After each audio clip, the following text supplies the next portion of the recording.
chef de Dieu, qui vient aussi de ce livre. Alors je vois qu'il est là, Hors phénomène, Olivier. Hors phénomène, vous pouvez me le passer, moi je aussi parce que je ne l'ai pas apporté, mais voilà. En fait, ce livre que connaît très bien Olivier, parce qu'il a écrit sur ce livre, et d'ailleurs j'ai répondu, vous n'avez pas encore connu la réponse, mais je l'ai écrite. Donc voilà. Donc Hors phénomène, c'est un livre que j'ai écrit pendant la période du Covid, un livre purement philosophique. Il n'est jamais question de Dieu, sur la question du trauma ou du traumatisme. Et il y a eu deux expériences très fondamentales pour cela, dans cette écriture. L'une qui était d'abord un stage que j'ai fait en psychiatrie à Tours, dans un centre, dans une clinique psychiatrique. Et puis ma venue au Coquelicot, qui a été extrêmement important, et mon dialogue aussi avec Olivier Philippard sur toutes ces questions. C'est d'ailleurs, les Coquelicots sont cités dedans, il y a même le journal, puisque, comment s'appelle le journal? Le petit Coquelicot. Le Coquelicot. Et en fait, pendant le Covid, j'avais beaucoup de numéros des Coquelicots. Et pendant que j'écrivais mon livre, je lisais tout le temps les Coquelicots, parce que je trouve ça absolument incroyable. D'ailleurs, il faudrait peut-être en faire un livre, un recueil de ces vous m'avez soufflé plus. Je vous l'ai dit déjà. Parce que il y a des témoignages absolument incroyables. C'est d'une très grande profondeur, les articles, et puis les paroles, hein, c'est des personnes qui sont là. Et donc ça m'a beaucoup aidé aussi pour entrer dans ce concept du hors phénomène, du trauma. Après on peut discuter beaucoup de choses. Alors c'est un livre qui est un livre de pure philosophie. Mais en réalité, quand j'ai écrit ce livre, je pensais déjà au samedi saint.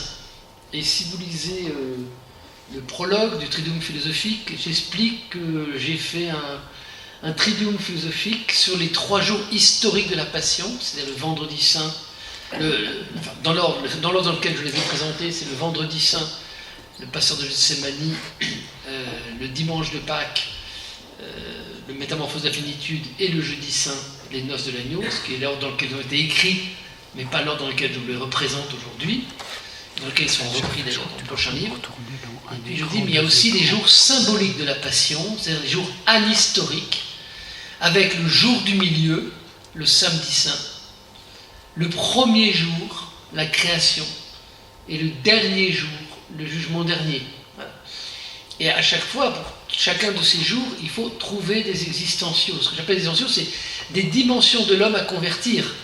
Vous avez bien compris que les dimensions qui sont celles de l'éros et du corps sont les dimensions philosophiques et de l'animalité, sont les dimensions philosophiques que j'ai travaillées pour interroger l'Eucharistie.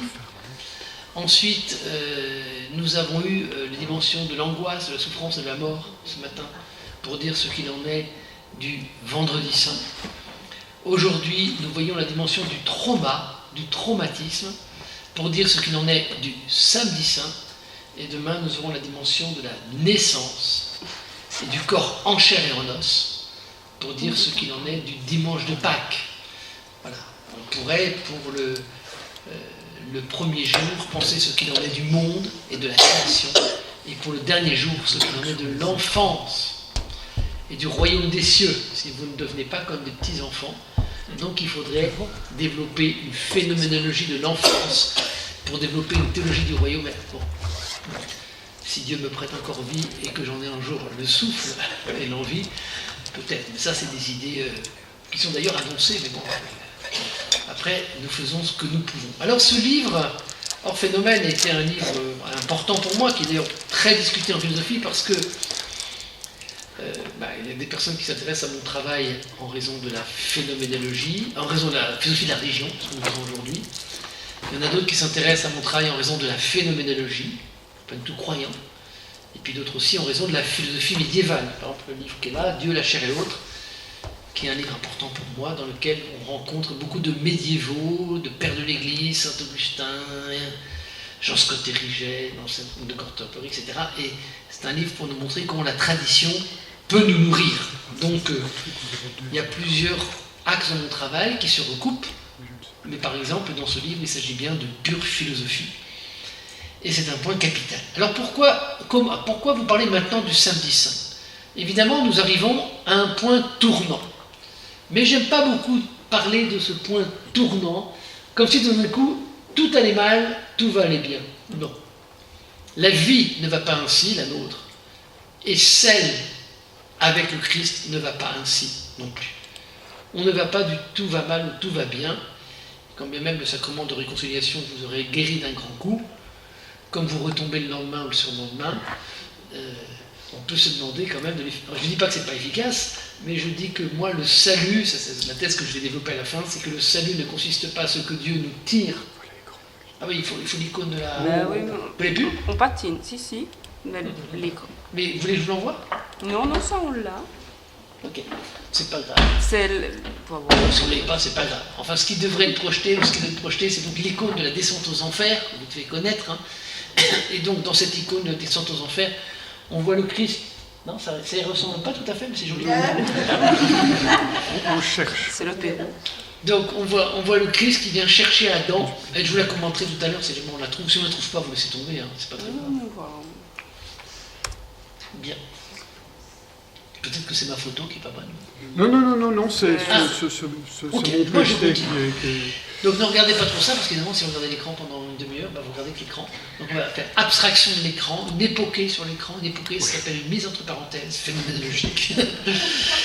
Et donc, alors, pourquoi parler de samedi saint? Donc je dirais, c'est pas un point tournant.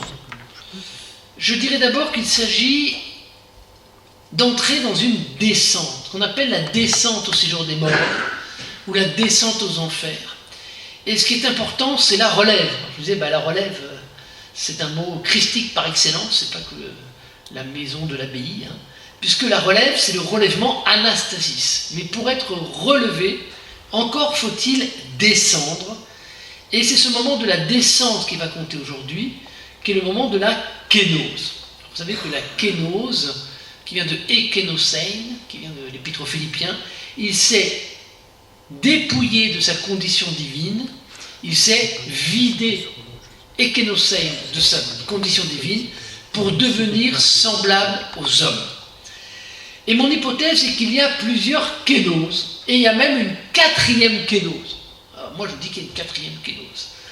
La première kénose, la plus connue, c'est la kénose, enfin non, la plus connue, la première kénose, c'est la kénose de l'incarnation. C'est-à-dire le Christ qui se vide, Dieu qui se vide de sa divinité pour s'incarner dans un homme. Vous avez une autre kénose, qui est donc la kénose de la croix.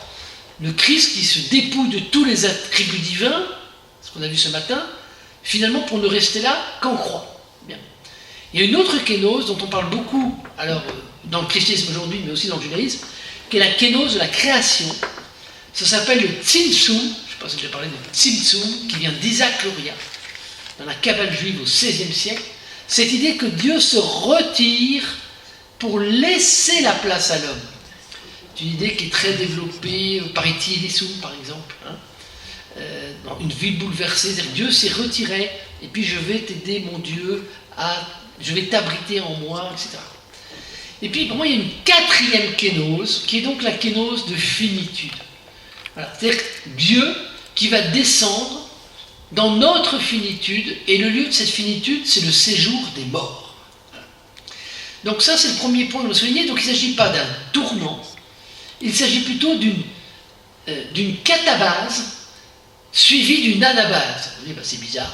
Enfin, c'est les mots qu'on emploie depuis la philosophie grecque. Un catabase, c'est ce que dit Platon aussi. La catabase, c'est la descente pour la remontée. Ah c'est merveilleux.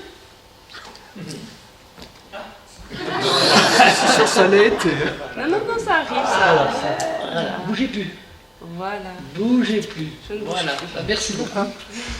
Une icône très importante qui est chez moi depuis 20 ans, devant moi dans ma chambre. C'est une icône avec laquelle je vis depuis toujours. Très important. Vous voyez d'ailleurs, alors on aura le temps de la commenter, mais oui, le Christ qui brise les enfers de la mort. Hein, et donc il marche sur la croix de la mort avec les clés de Saint-Pierre, et qui va aller chercher Adam. Et je souligne juste un point, c'est que Adam est tenu par le poignet, et pas par la main, parce qu'il est un réphaïm. Un réphaïm, en hébreu, c'est un sans force. Et qu'en réalité, Adam, au fond de son trauma, c'est ce que je veux dire, au fond de son trauma, voire de son oubli, Adam n'a même plus la force pour être tiré.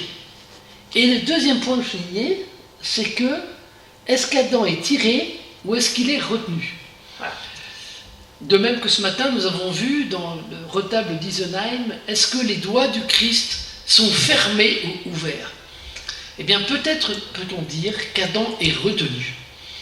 Et mon hypothèse, discutable, c'est ce que je dis, il faut une phénoménologie à minima pour en tirer une théologie à maxima. Alors c'est un peu compliqué, mais ça veut dire simplement que, finalement,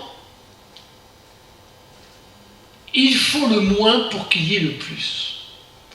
Et dans ce que je vais vous dire aujourd'hui, Dieu ne vient pas nous tirer de nos enfers, mais il vient faire en sorte qu'on n'y soit pas tout seul.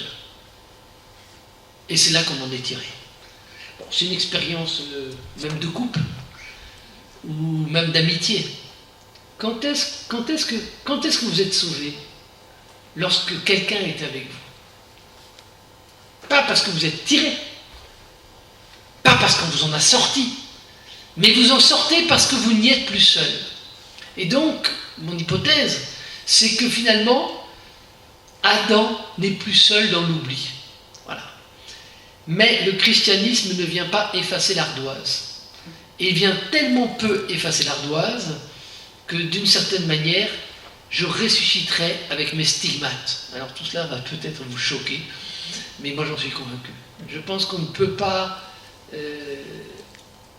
avoir perdu un enfant et penser qu'à ma résurrection, tout cela est tellement oublié que j'en aurais même perdu les traces de cette perte d'un enfant.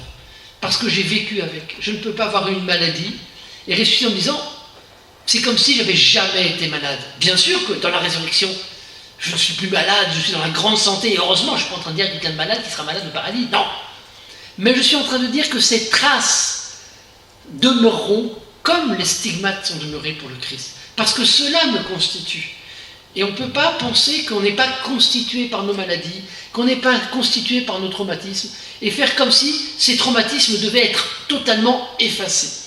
Et pour moi, parce que cela fait partie de notre humanité, cela ne sera pas effacé. De même que notre animalité n'est pas effacée. Mais notre bestialité sera effacée, notre péché sera effacé.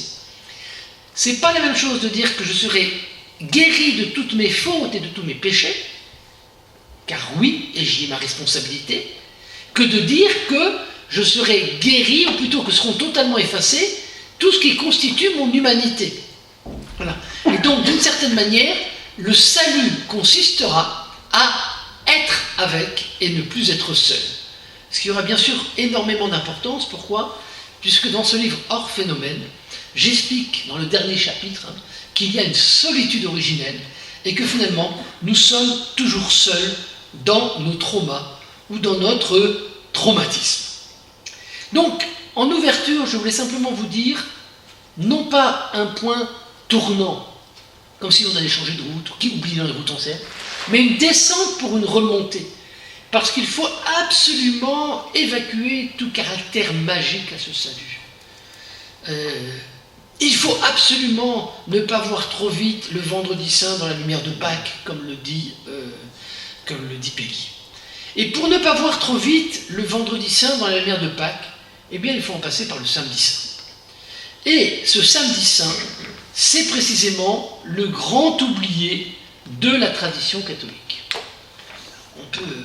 Et alors ça, c'est ce qui fait l'étonnement, je peux dire à quel point, parce que j'ai vécu une semaine, 2 fois une semaine, à New York, parce que je faisais des conférences dans l'université à Amsterdam, et j'étais accueilli dans le grand séminaire orthodoxe de New York, dans lequel d'ailleurs, pendant les liturgies, on reste debout. Alors moi, ils étaient gentils parce qu'au bout de 20 minutes, ils m'apportaient une chaise. Parce que moi, au bout de 20 minutes, comme tout le monde, comme vous tous, on n'en peut plus, quoi. Déjà 20 minutes debout, on n'en peut plus. Il restait 3h30 debout. Voilà. Et debout parce que la relève, parce que Anastasis, il y a toute une discussion dans l'église en disant est-ce qu'on doit se mettre à genoux ou plutôt debout. Alors vous avez la génération des debout, et vous avez la génération des à genoux. Les plus jeunes, d'ailleurs, ils sont plutôt aujourd'hui génération des à genoux. Alors chacun est libre de faire ce qu'il veut. Bon, si tout le monde est à genoux, vous êtes debout, vous avez le droit d'être debout. Et si tout le monde est debout, vous êtes à genoux, vous avez le droit d'être à genoux. Mais ceux qui sont à genoux doivent savoir qu'il y a une spiritualité de debout, et ceux qui sont debout doivent savoir qu'il y a une spiritualité du à genoux. D'abord, on s'est mis à genoux très tard. On a attendu, avant de se mettre à genoux, on a attendu presque le Moyen-Âge, et donc le Seigneur, la valse, et qu'on se mette à genoux pour mettre ses mains dans la main du Seigneur ou dans les mains de l'empereur. Donc c'est un geste tardif, un geste de se mettre à genoux, mais c'est tout à fait... voilà, on reconnaît la grandeur de Dieu. Mais les premiers temps du christianisme, on est debout, parce qu'être ressuscité, c'est la relève anastasis, debout. Donc il y a bien ces deux spiritualités possibles qu'il faut connaître. Et donc, d'une certaine manière, je dirais que bien, il faut descendre pour remonter, et c'est le point essentiel que je veux souligner, pour ne pas oublier donc ce jour du samedi saint, le jour du samedi saint qui est donc le jour de la descente. Et donc aujourd'hui nous descendons, et d'une certaine manière, et nous le verrons, nous remonterons demain. Alors qu'est-ce qui se passe dans ce samedi saint? C'est extrêmement compliqué, mais il y en a quelques traces dans le Nouveau Testament. Il y en a au moins deux. C'est pas une pure invention du christianisme comme le jour des morts. Le jour des morts, c'est une pure invention du christianisme, le 2 novembre, inventé par l'abbaye de Cluny. Alors c'était très bien, parce que c'était très rentable. Voilà. Et qu'on a commencé à dire qu'il y avait... Alors les limbes, ça existait, mais par contre le purgatoire un peu moins. Et que finalement, si on voulait faire passer les âmes du purgatoire au paradis, il fallait payer, faire des messes. Et donc tout ça, c'est très très rentable. Luther, c'est finalement... relevé contre tout ça, mais voilà, ça par contre, ça n'avait pas de trace de ce jour des morts, on peut le fêter, mais il n'y a pas de trace de jour des morts. Demain on parlera aussi de la communion des saints, il y en a quelques traces, mais c'est plus compliqué. Et par contre, il y a des traces, je vais vous le montrer, de ce samedi saint qui n'est pas une simple invention de la liturgie, c'est présent dans la liturgie, et on va voir ce qu'est justement ce samedi saint, dont le sens premier, qui est retenu essentiellement des orthodoxes, c'est l'idée que le Christ descend au séjour des morts pour aller chercher les âmes qui ont précédé le salut. Ben, parce que vous comprenez, c'est qu'il y a un vrai problème. Si vous êtes né avant Jésus-Christ, vous faites quoi? Vous faites quoi? Vous n'êtes pas sauvé. Alors, il faut aller les chercher. Et donc, c'est ce que Irénée va appeler la récapitulation de tout, anaképhaléosis, qui fait que toutes les âmes humaines, depuis l'aube des temps, sont récapitulées dans ce salut. Donc ça, c'est le point fondamental. Le deuxième point que je veux souligner, la deuxième question, c'est qu'est-ce que le Christ vient chercher ce jour du samedi saint? Et finalement, je sais très bien pourquoi je n'ai pas fait mon livre sur le samedi saint, et que ça va être une partie d'un livre qui s'appelle La chair de Dieu. C'est parce que si je n'avais pas fait ce livre qui s'appelle Hors phénomène, j'aurais jamais pu écrire sur le samedi saint. Jamais. Jamais parce que je savais pas quoi faire. Alors, j'ai écrit sur hors phénomène parce que aussi moi-même j'ai vécu un hors phénomène, de certaine manière, il est dédicacé, on en parlait tout à l'heure avec vous. Il est dédicacé à une petite sœur, j'ai une petite sœur qui est décédée à la naissance, enfin qui a vécu 3 mois, Marie-Christine, et dont on a découvert l'existence dans ma famille, enfin découvert, elle existait, mais on n'en parlait pas, vous savez, c'est les années 66, 67, on n'en parlait pas. Et c'est tout un travail que j'ai fait moi-même et qu'on a fait en famille, que finalement on a donné vie à cette petite sœur qui est née. Elle ne pouvait pas vivre plus de 3 mois. Mais donc c'est aussi un trauma. Et que d'une certaine manière, la question de savoir comment Dieu est-il présent dans un tel trauma que j'appelle donc, il est où monsieur le traumatisme? Il est pas si. Ah ben voilà, que j'appelle donc un traumatisme. Alors voilà, donc ça vient de vous, parce que en sortant donc de la conférence à Liège, on m'a dit oui, c'est bien ce que vous avez dit, mais enfin il y a quand même le trauma, ça fait des trous dans l'existence. Dans mon train pendant 6 heures, les traumas, ça fait des trous, le trauma, ça fait des trous. Et il a raison, ça fait des trous. Et puis après, j'ai trouvé ce jeu de mots de Jacques Lacan, à savoir non pas seulement le traumatisme, je ne sais pas si c'est vous qui m'avez dit ça peut-être, mais le traumatisme. Et le traumatisme, c'est qu'il y a des trous dans notre existence, et donc mon hypothèse dans les phénomènes, c'est qu'il y a des trous. Et que ces trous dans notre existence, nous ne pouvons pas descendre dedans, on ne peut pas descendre dans ces trous, mais ils nous constituent en propre. Et que c'est bien ces trous de l'existence que Dieu vient habiter. Alors, premier point, samedi saint et hors phénomène. Alors, je vais vous dire quelques mots de ce livre, hors phénomène. Je ne suis pas là pour vous expliquer ce livre de pure philosophie, et je ne vais pas du tout entrer dans une technique philosophique, ce n'est pas l'objet, même s'il y a beaucoup de techniques, il y a quand même de la technique philosophique dans ce livre, mais essayer de vous dire les points essentiels pour essayer de développer philosophiquement l'existential du trauma, pour à partir de cet existential, parler du samedi saint. j'avais développé l'existentiel de l'animalité, ou de l'éros, ou du corps, pour vous parler du jeudi saint. D'accord ? Ce matin, j'ai parlé de l'existentiel de l'angoisse, j'ai parlé de l'existentiel de la souffrance, et j'ai parlé de l'existentiel de la mort, pour vous parler du vendredi saint. Eh bien, je vais vous parler de l'existentiel du trauma, et non pas du péché, pour vous parler du samedi saint, car le péché, il doit être plutôt traité au jour du mercredi décembre, ou surtout au jugement dernier. Et c'est la confusion des jours, à mon avis, qui fait que le catholicisme a à ce point oublié le samedi saint. Parce que le samedi saint, et je crois que c'est très clair dans les textes, c'est pas une invention, c'est pas la descente dans l'enfer, mais c'est la descente aux enfers. Et je vais vous dire que le credo le dit. Hein, si je vous cite le credo, je crois, alors le symbole des apôtres, hein, je crois en Dieu le Père Tout-Puissant, Créateur du ciel et de la terre, en Jésus-Christ, son Fils unique, notre Seigneur, qui a été conçu du Saint-Esprit, est né de la Vierge Marie, a souffert sous Ponce Pilate, a été crucifié, mort, a été descendu, et descendu aux enfers. Et le troisième jour, ressuscité des morts.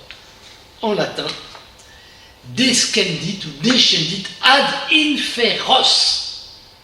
Et je vous expliquerai qu'il y avait deux écritures.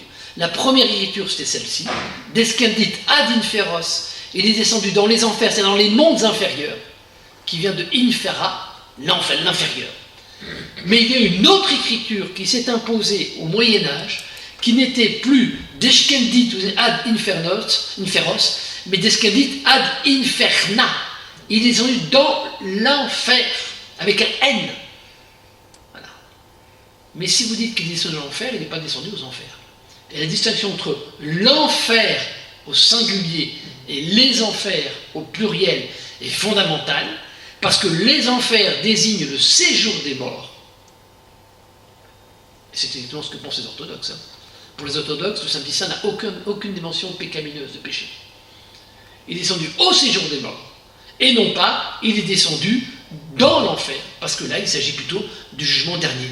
Bref, l'icône de la descente aux enfers que vous avez ici n'a rien à voir avec la fresque du jugement dernier de Michel-Ange à la chapelle Sixtine. C'est bien deux mystères différents. Je ne vous cache pas que j'ai le projet de faire comme un vrai livre sur ce jugement dernier, et l'enfer comme tel. Et plusieurs me l'ont dit, ils m'ont dit c'est bien, mais le péché, vous en parlez un peu dans le passage CD, mais quand même, il a bien raison. Voilà, un livre qui s'appellerait peut-être, que j'annonce, Le mystère de l'iniquité. On verra si un jour, voilà, bon, j'ai déjà donné des cours sur le mal et tout ça, on verra. Vous savez, les livres, on ne les prévoit pas. Hein, on ne peut pas tirer sur la tige en disant je dois faire ça, je dois faire ça. C'est que vous travaillez, et il faut aussi être à l'écoute de soi-même, à l'écoute de son travail, se dire, tiens, aujourd'hui c'est ça, demain ce sera autre chose, ce qui fait qu'on sait. On ne sait jamais ce qu'on va faire, on sait seulement ce qu'on a fait. C'est déjà beaucoup. Bien. Alors, le hors-phénomène. Qu'est-ce que c'est qu'un hors-phénomène? Je suis obligé de vous l'expliquer, donc c'est l'existentiel, un petit peu de philosophie, courage, hein, ça va pas être long, mais un petit quart d'heure de philosophie, où je ne parle pas de Dieu, mais pour dire ce que Dieu va chercher, va venir chercher.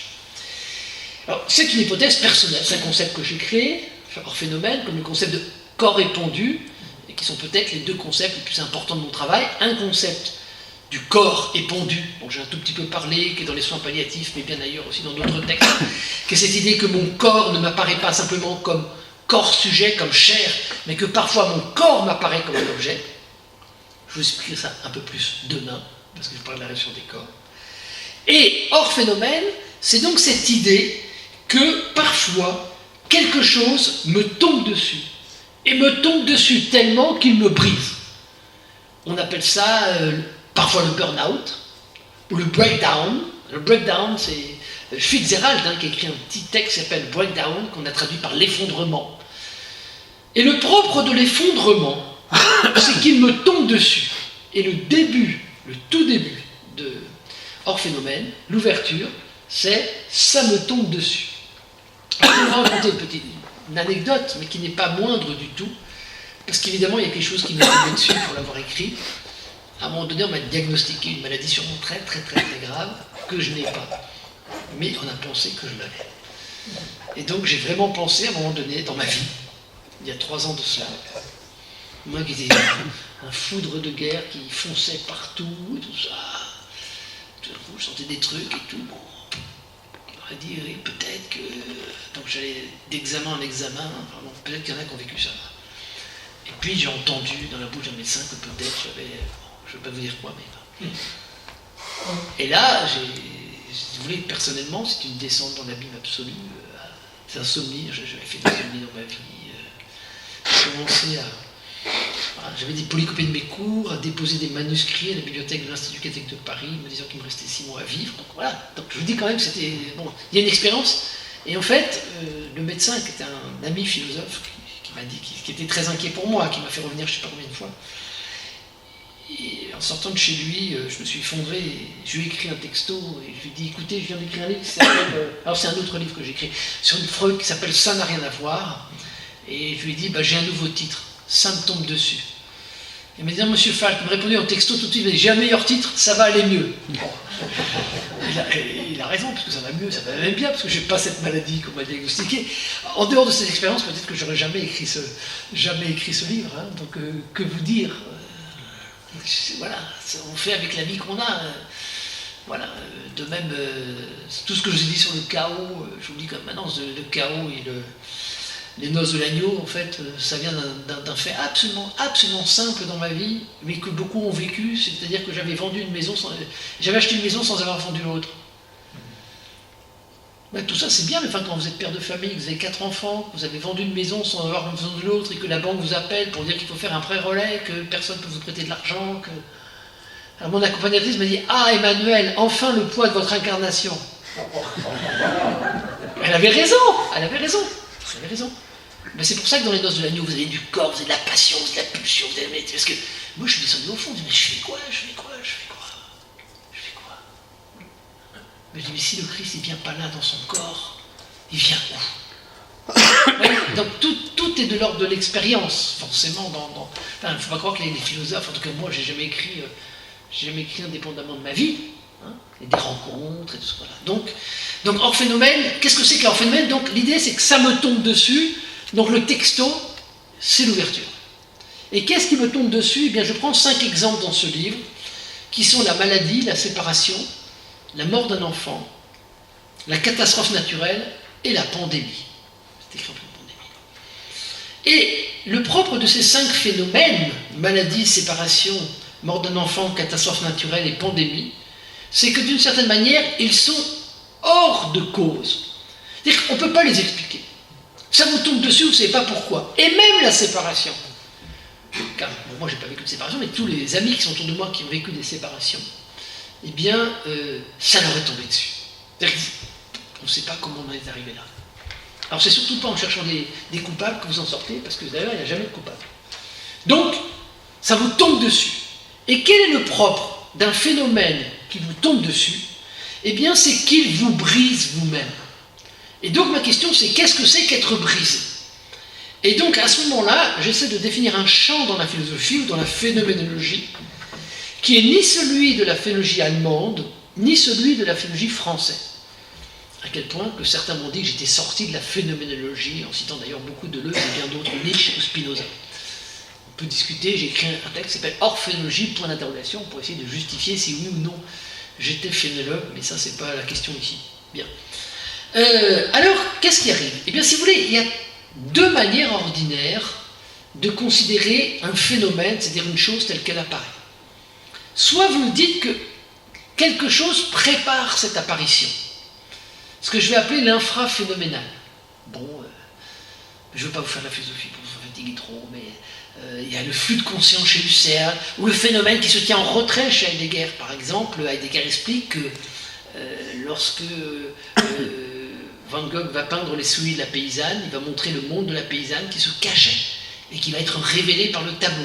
Donc on va appeler, le phénomène se tient en retrait, et heureusement qu'il y a des phénologues pour montrer les phénomènes. Donc c'est un peu les prophètes de la philosophie. Hein. Moi, s'il n'y a pas de phénologue, on ne voit pas les phénomènes. Donc merci les phénologues. Bon, en passant, voilà. Vous avez aussi cette thèse très belle de Merleau-Ponty qui vient du ciel en disant qu'il y a un monde de la vie, un monde ambiant, et qu'on a un monde de la chair, et que ce monde qu'on n'interroge pas, qui serait le monde de l'infance, eh bien c'est le monde qui rend possible notre parole. Donc aussi, il y a quelque chose qui prépare, donc ce que j'appelle l'infraphénoménal. Puis vous avez toute une autre partie de la philosophie française, alors toute la phénologie française, est fondée là-dessus, ce qu'on appelle l'intentionnalité inverse, c'est-à-dire qu'en fait, non, ce qui compte, c'est pas ce qui prépare la venue de l'apparition de la chose, le phénomène, ce qui compte, c'est que le phénomène me déborde. J'appelle ça le supraphénoménal, le visage, chez Manuel Lévinas, qui me déborde. Le don, chez Jean-Luc Marion, qui me déborde. La prière, chez Jean-Louis Chrétien. La liturgie, chez Jean-Louis Lacoste. La chair, chez Michel Henry. Donc, c'est un supraphénoménal. Mais, comme j'ai souvent dit, je dis ça à la Sorbonne, qui dit la philosophie française quand tout va bien. La philosophie française, c'est bien quand tout va bien. Ah bah c'est bien, le visage de l'autre, c'est bien, le don, l'accueil de l'autre, l'accueil du don, c'est bien, la vulnérabilité, c'est bien. Mais il peut arriver dans la vie qu'un quelque chose me brise. Et dans ce cas-là, c'est plus besoin de me parler du visage de l'autre. C'est plus besoin de me parler du don. Ce sont des paroles, si vous voulez, qui sont des paroles provocatrices, qui disent rien, qui ne comprennent rien. Et donc, j'entre dans l'extra-phénoménal. Et qu'est-ce que c'est que l'extra-phénoménal, ou le hors-phénomène? C'est un phénomène qui est tel qu'il brise les capacités de phénoménalisation. C'est-à-dire que quelque chose peut se produire en vous qui est l'ordre d'un choc tel que plus rien ne vous apparaît, il n'y a plus de monde, et vous-même, vous n'apparaissez plus à vous-même. Vous ne pouvez même plus dire je, vous ne pouvez même plus dire moi. Et donc je dis que le sujet est hors jeu, J-E, entre parenthèses U, hors jeu, hors de moi, mais hors jeu, hors du jeu, hors du monde. Et donc ce qui va produire le breakdown, ce qui va produire le burn-out, c'est que d'une certaine manière, je deviens hors de moi. Je ne m'habite plus moi-même. Je ne dis plus moi, je ne dis plus je, il n'y a plus de monde. Je suis dans une situation de l'extra-phénoménal, et cette situation, qui est celle que le Christ vient rejoindre au jour du samedi saint, mon hypothèse, cette situation est bien pire que celle dont nous avons parlé ce matin. Parce que ce matin, nous avons parlé de l'angoisse de la mort, qui n'est pas la peur de décéder. Et qu'est-ce que l'angoisse de la mort? Eh bien, l'angoisse de la mort, c'est l'angoisse d'un vivant non encore mort. Et justement, l'angoisse de la mort est le témoignage de ma vie, et d'une vie qui va bien. Parce que aller bien, c'est savoir qu'on va mourir et donner un sens à son existence tant qu'on n'est pas mort. Et le Christ prend cela en charge, je l'ai assez montré ce matin, et c'est très important. Mais il y a pire que l'angoisse de la mort, c'est ce qu'Emmanuel Lévinas appelle l'insomnie. Et qu'est-ce que c'est que l'insomnie? Eh bien, l'insomnie, c'est pas un vivant non encore mort, mais c'est un mort vivant. Et mon livre porte sur la vie du survivant. Qu'est-ce que c'est qu'être un survivant? C'est-à-dire quelqu'un qui est vivant, mais qui préférerait être mort. Et la question de la crise, il y a un chapitre qui s'appelle La crise, c'est la suivante, c'est pourquoi suis-je toujours là alors que je ne devrais plus être là, ou alors que je ne voudrais plus être là. Alors,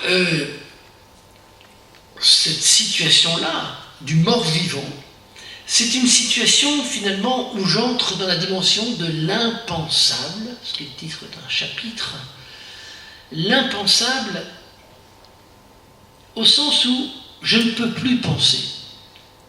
Au sens où mes capacités de penser sont détruites. Alors, la psychanalyse, etc., va essayer de restaurer ces capacités de penser, de se penser.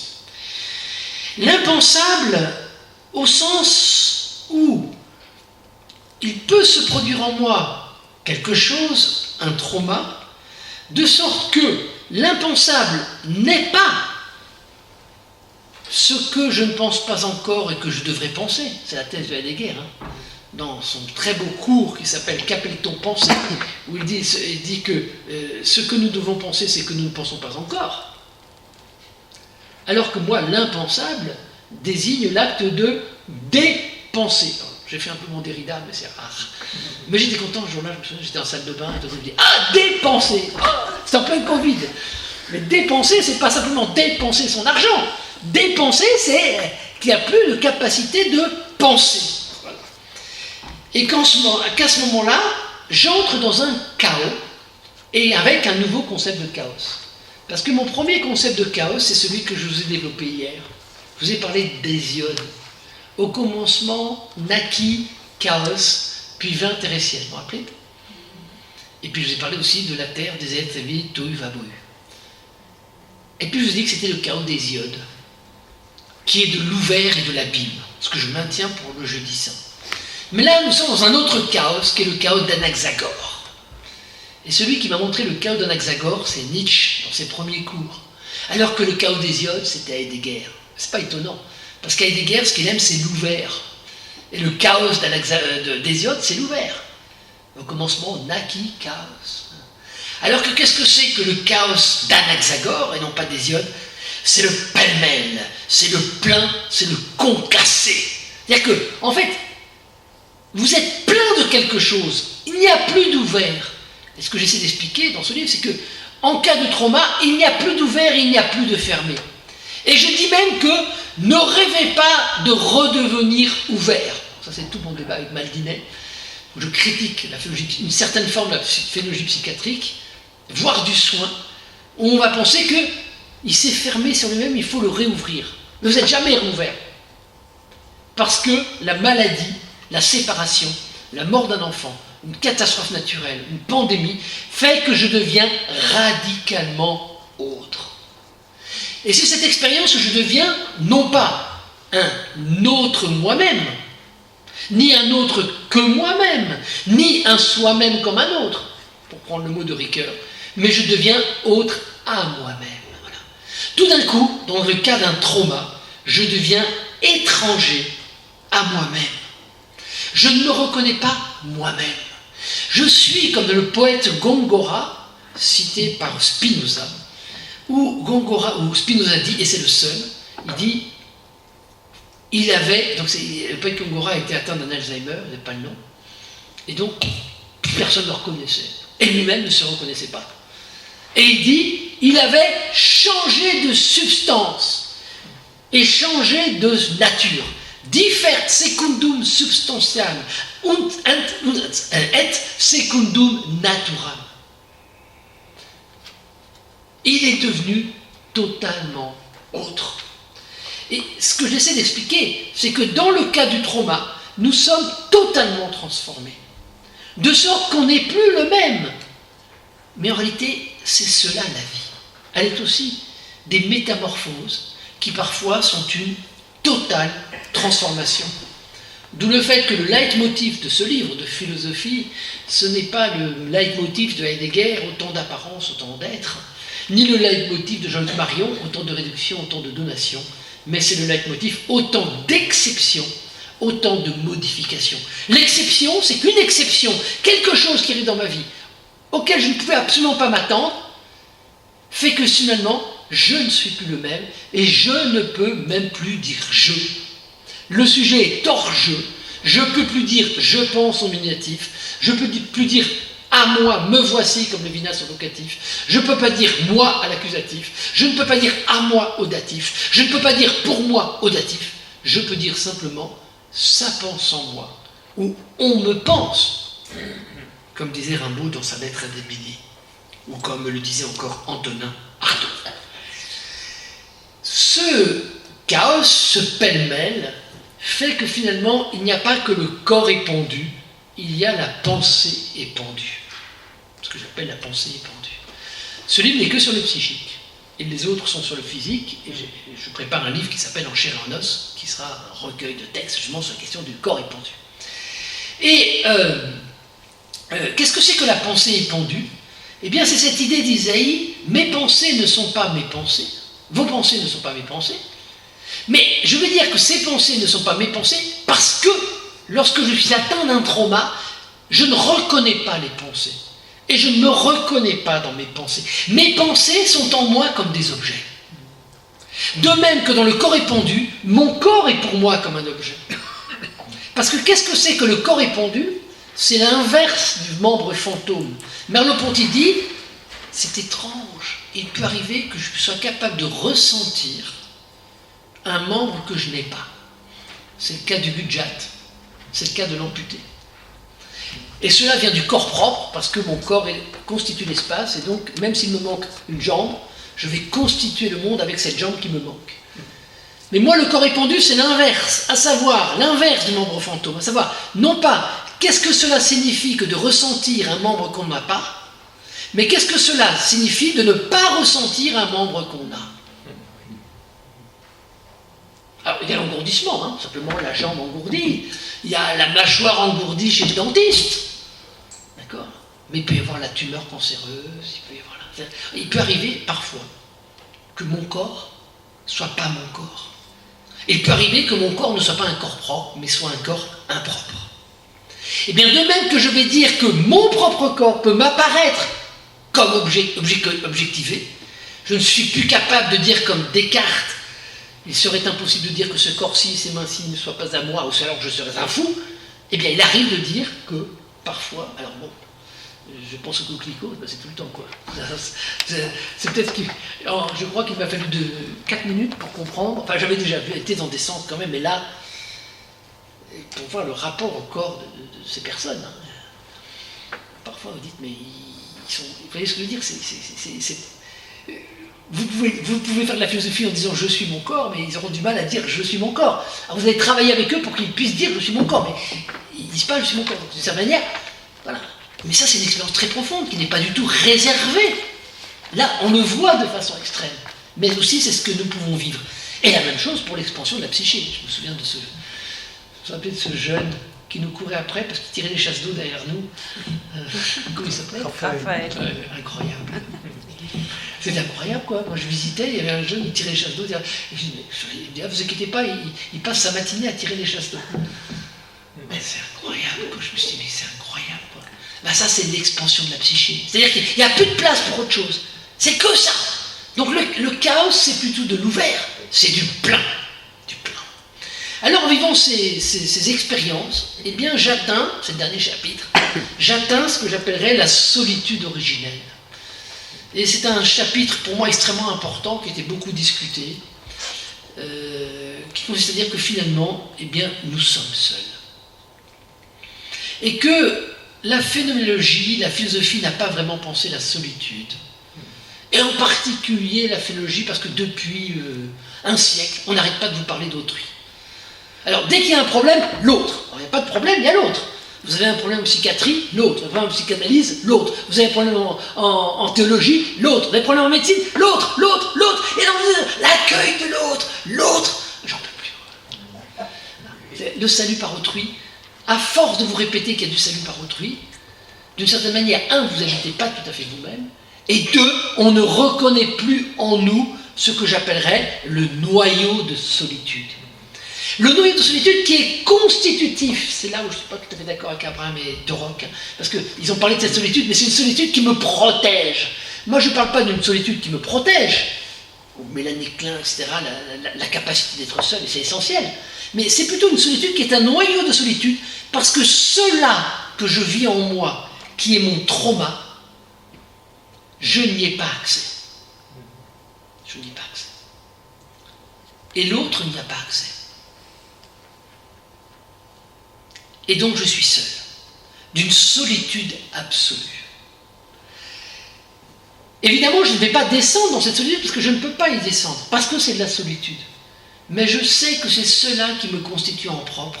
Je sais que c'est cela qui te constitue en propre. Voilà. Alors, c'est là où Rainer Maria Rilke, dans les lettres à un jeune poète, dit la chose suivante, il dit « Nous sommes solitude. Wir sind einsam. » Et c'est le point de départ. Et finalement, dire à l'autre « je t'aime », on parle de l'amour tout à l'heure dans la discussion, je t'aime, c'est dire toi tu ne mourras pas, disait Gabriel Marcel. Eh bien, dire je t'aime, c'est dire à l'autre, je sais qu'il y a en toi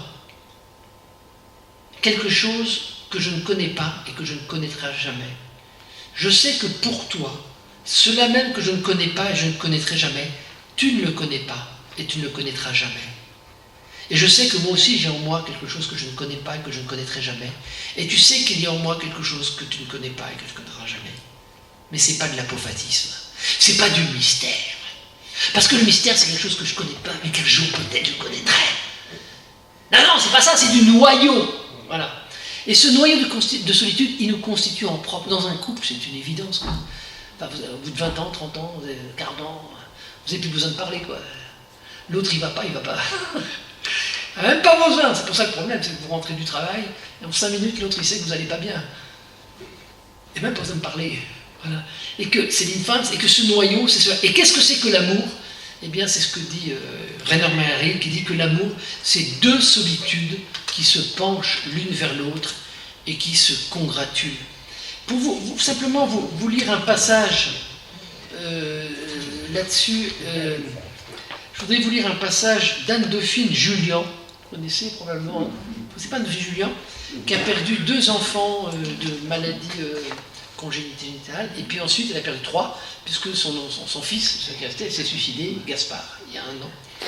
Et donc elle écrit un livre qui s'appelle Consolation. Je l'ai entendu à la radio, j'étais tellement saisi que je l'ai mis dans ce texte sur le samedi saint.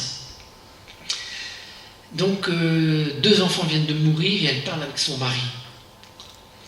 Nous avons échangé parfois des heures durant sur la déflagration et ses conséquences dans nos vies, sur la peine, la difficulté du quotidien, sur l'amour aussi, mais jamais sur l'intime souffrance. Non par pudeur ou par honte, mais parce qu'elle n'appartient qu'à celui qui la vit. Loïc et moi étions là à la mort de Thaïs, puis à celle d'Azélis, tous les deux au milieu des ténèbres, accrochés l'un à l'autre pour ne pas sombrer. Je n'ai jamais été aussi proche de lui, et pourtant nous n'avons jamais été aussi éloignés l'un de l'autre. Parce qu'à cet instant précis, dans ce souffle qui emporte la vie, nous étions ensemble physiquement, mais seuls, chacun dans l'intimité de son âme, seul, mais assuré d'être entouré. C'est le grand paradoxe de la souffrance. Elle se vit dans une retraite intérieure, un coin où nous seuls avons accès, mais elle s'accompagne. Bon. Donc je suis moi-même seul, et l'autre, et c'est la thèse que je soutiens dans le phénomène, est simplement à côté de moi. Ce que j'appelle l'accotement d'autrui. C'est-à-dire qu'on doit dire à propos du trauma ce que Heidegger dit à propos de la mort. Nul n'accède au mourir d'autrui, nous les assistons seulement. Voilà. Et bon, dans l'accompagnement, etc., c'est extrêmement important de comprendre tout ça, dans l'accompagnement des mourants, parce que vous comprenez que si vous voulez partager le mourir d'autrui, je vais raconter une histoire drôle, qui montre ma naïveté absolue. Quand j'étais au centre de psychiatrie de Tours, il y avait un violoniste de 24 ans qui était au conservatoire de Paris et qui a sombré. Et puis il marchait 3 fois. Tant.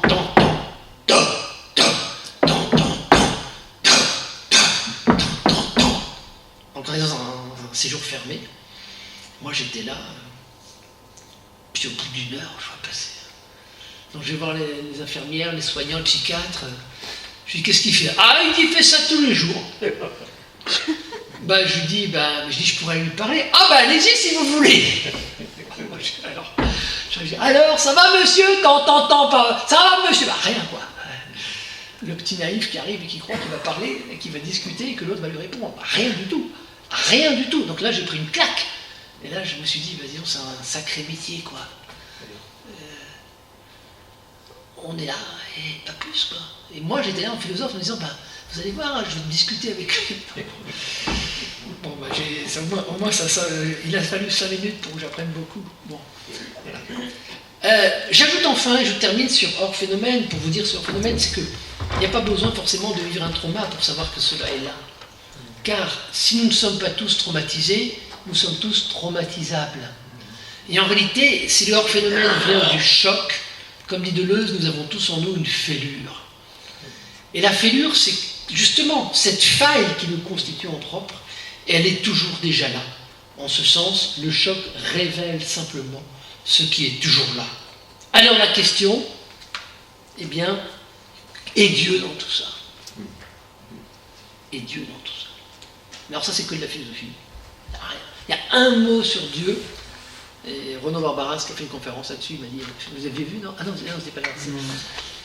Jusqu'à un bon ami, il m'a dit oui, tu dis que tu parles pas de Dieu, mais là, dans le passage sur Kierkegaard, tu dis qu'au Dieu impossible, il y a l'impossible de Dieu. Bon, donc il a vu le truc.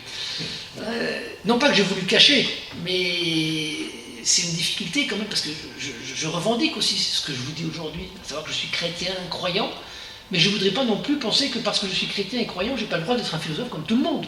Voilà, donc il y a des parties, et je ne cache rien. Mais il reste que ce livre est un livre de pure philosophie. Alors, et Dieu dans tout ça, et nous entrons dans la deuxième partie donc, de cette conférence. La première partie, c'était donc hors phénomène, le trauma, l'existentiel que Dieu va venir habiter et transformer. Deuxième partie, donc, la descente aux enfers. Et donc, l'icône de la descente aux enfers. Alors, premier point, l'enfer et les enfers. Je crois en Dieu Tout-Puissant, Créateur du ciel et de la terre, né de la Vierge Marie, a souffert sur Ponce Pilate, a été crucifié et descendu aux enfers. Descendit ad inferos, le troisième jour est ressuscité des morts. Alors, descendu aux enfers. Aux enfers, c'est-à-dire où? Dans le soubassement. Dans le fin fond de la terre. Voilà. Dans ce que Merleau-Ponty appelle, dans mon livre Le combat amoureux, une phénoménologie du sous-sol, voire dans l'inconscient. Alors, l'enfer, descendu aux enfers, petit point technique, 2 points techniques, aux enfers, inferos, qui vient donc du latin inferus, qui veut dire le monde du dessous, l'inférieur, les profondeurs. L'inférieur, la terre. Donc il est descendu dans les profondeurs de la terre, il est descendu dans le monde inférieur, qui va s'appeler, on va le voir, Sheol, dans le judaïsme, qui va s'appeler Hadès, dans le christianisme. Et il est descendu aux enfers, descendit ad inferos, ça ne veut pas dire il est descendu dans l'enfer, descendit ad infernus, ou plutôt ad inferna. Et si vous mettez un N, ça devient l'enfer. L'enfer, infernus, qu'on doit distinguer de inferus, l'inférieur. Alors, il est descendu, eh bien, aux enfers, c'est-à-dire au séjour des morts, qui n'a rien à voir avec il est descendu dans l'enfer, que le Moyen-Âge a appelé la peine de l'enfer ou la peine des damnés. Encore, en français, on dit, dans le symbole des apôtres, il est descendu aux enfers. Mais en anglais, on dit, he descended into hell. Il est descendu dans l'enfer. Et en allemand, on dira, abgestiegen zu der Hölle, dans l'enfer. Donc c'est encore plus problématique pour eux que pour nous. Et pour ceux qui vont penser à partir de là. Et en fait, donc c'est un théologien qui s'appelle Emerson, et qui a écrit un livre, « He descended to the dead », et dit, il faudrait dire, il est descendu dans la mort, et pas dans l'enfer. Premier point.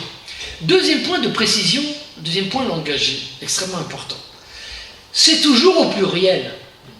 Il est descendu aux enfers, et non pas dans l'enfer. Et ce pluriel veut dire qu'il y a des séjours, il y a des enfers, il y a des lieux dans lesquels se tiennent qui? Eh bien, des morts, ou plutôt l'âme des morts. Et voici le premier témoignage scripturaire dans le Nouveau Testament de la possibilité de ce séjour des morts, qui n'est pas l'enfer. Nous sommes dans la première épître de Pierre, au chapitre 3, versets 18 et 19, qui est le premier lieu, le premier topos de la descente aux enfers. Je lis. En effet, il vaut mieux souffrir si Dieu est avec nous, et que cela est ainsi. Ainsi, le Christ a souffert une fois dans la mort pour nos péchés, lui juste pour des injustes, afin de nous ramener à lui, ayant été mis à mort selon la chair, mais rendu à la vie selon l'esprit. C'est dans cet esprit, dans cette manière de faire, hein. C'est dans cet esprit qu'il est allé prêcher aux esprits en prison.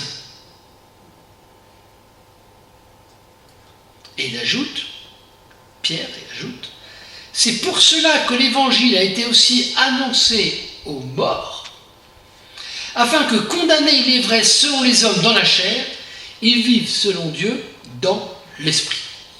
Alors, que vous dire? Premier point. Le Christ est mort selon la chair, mais il a été rendu à la vie selon l'esprit. Et c'est par son esprit qu'il est allé prêcher aux esprits.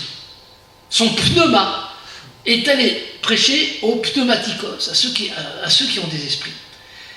Eh bien, il s'agit bien, et on le reverra demain dans la communion des saints, il s'agit bien d'un esprit qui vient rencontrer des esprits, d'une âme qui vient voir des âmes. Alors, vous avez des pages entières, en particulier de Thomas d'Aquin dans la Somme théologique, qui sont succulentes. Cette partie, d'ailleurs, est une partie pas forcément écrite par lui, mais c'est pas grave, mais il y a écrit là-dessus, parce qu'il y a le supplément de la Somme théologique.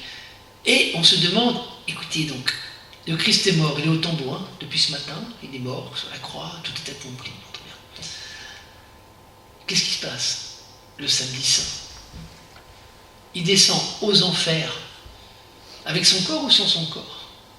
Vous en savez, vous, des choses. En tout cas, la thèse de Thomas d'Aquin et la thèse catholique, c'est de dire que son corps est resté dans le tombeau, le cadavre, et que son esprit vient rejoindre les esprits. Qui sont les esprits? Eh bien, les esprits, c'est l'esprit de ceux qui sont morts. Et il est allé les rejoindre parce qu'ils sont en prison. Et mon hypothèse, c'est que la prison, c'est quoi? Oui, c'est un enfermement. Mais c'est l'enfermement quoi? Pas seulement du péché. Parce que peut-être que cette prison n'est pas la prison de la faute, et on est en prison, mais c'est la prison de la finitude. La prison de la corruption. Donc ils sont quoi? Dans ce séjour du monde dans lequel on est dans la corruption. Et il vient annoncer aux morts quoi? La bonne nouvelle. Donc c'est la thèse la plus courante du samedi saint, sur laquelle finalement, eh bien, le Christ vient prêcher aux morts pour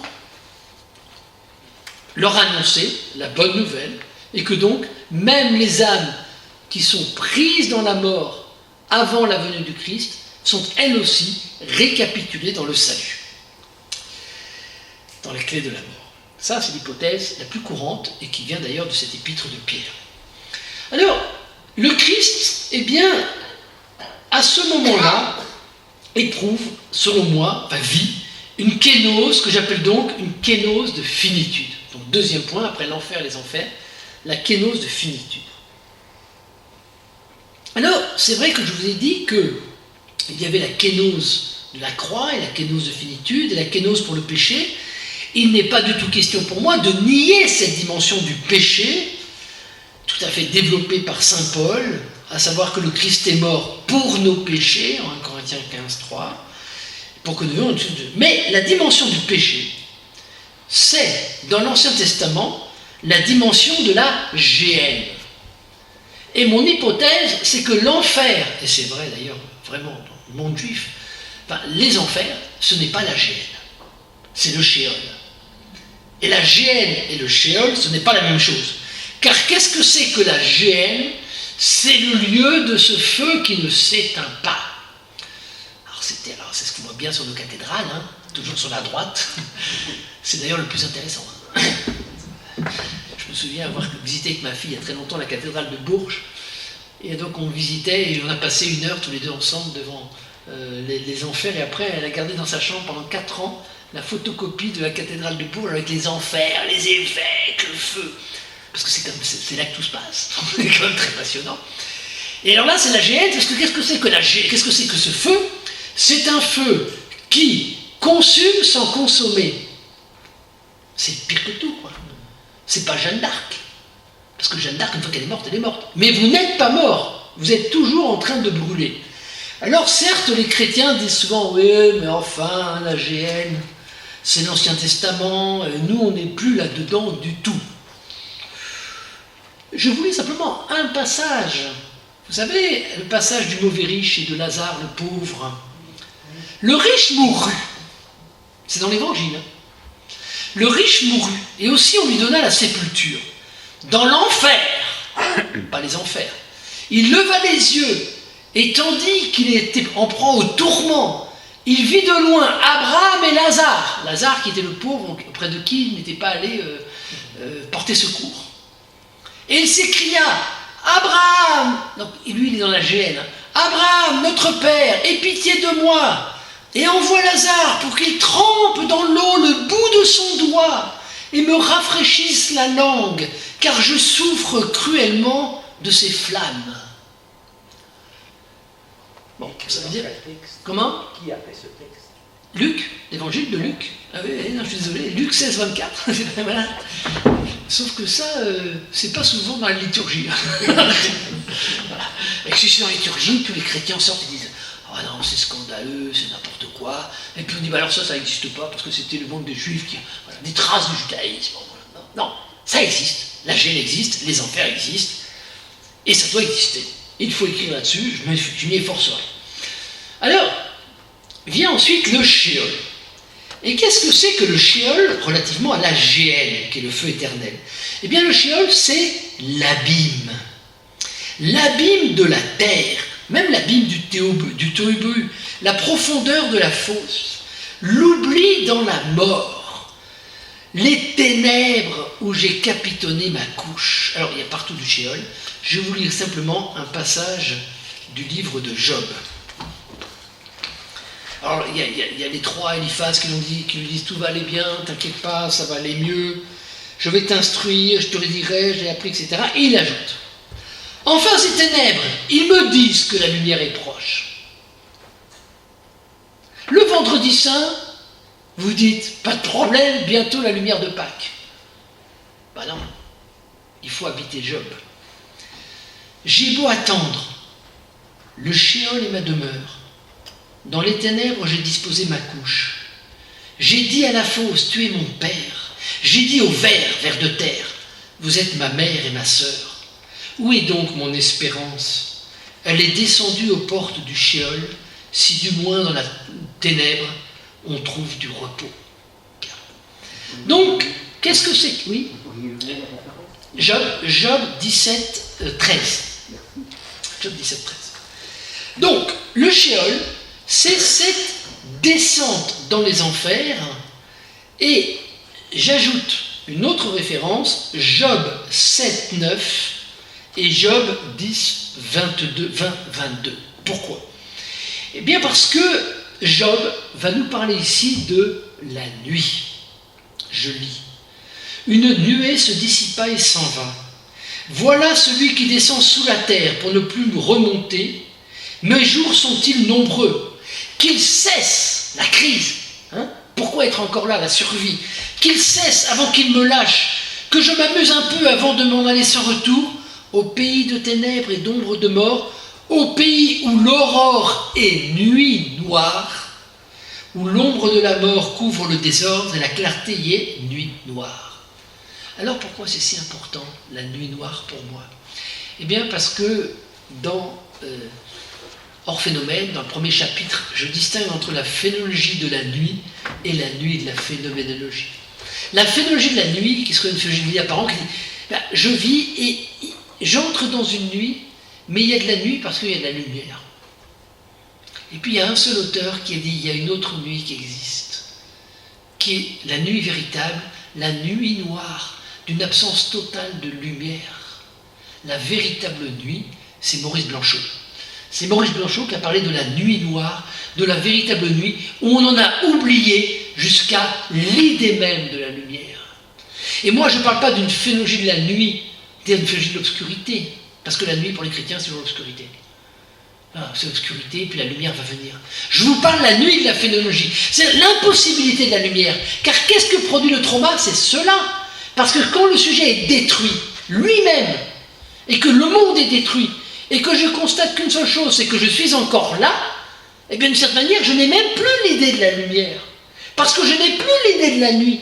Parce que je n'ai plus la possibilité de constituer de la lumière ou de la nuit. Bien.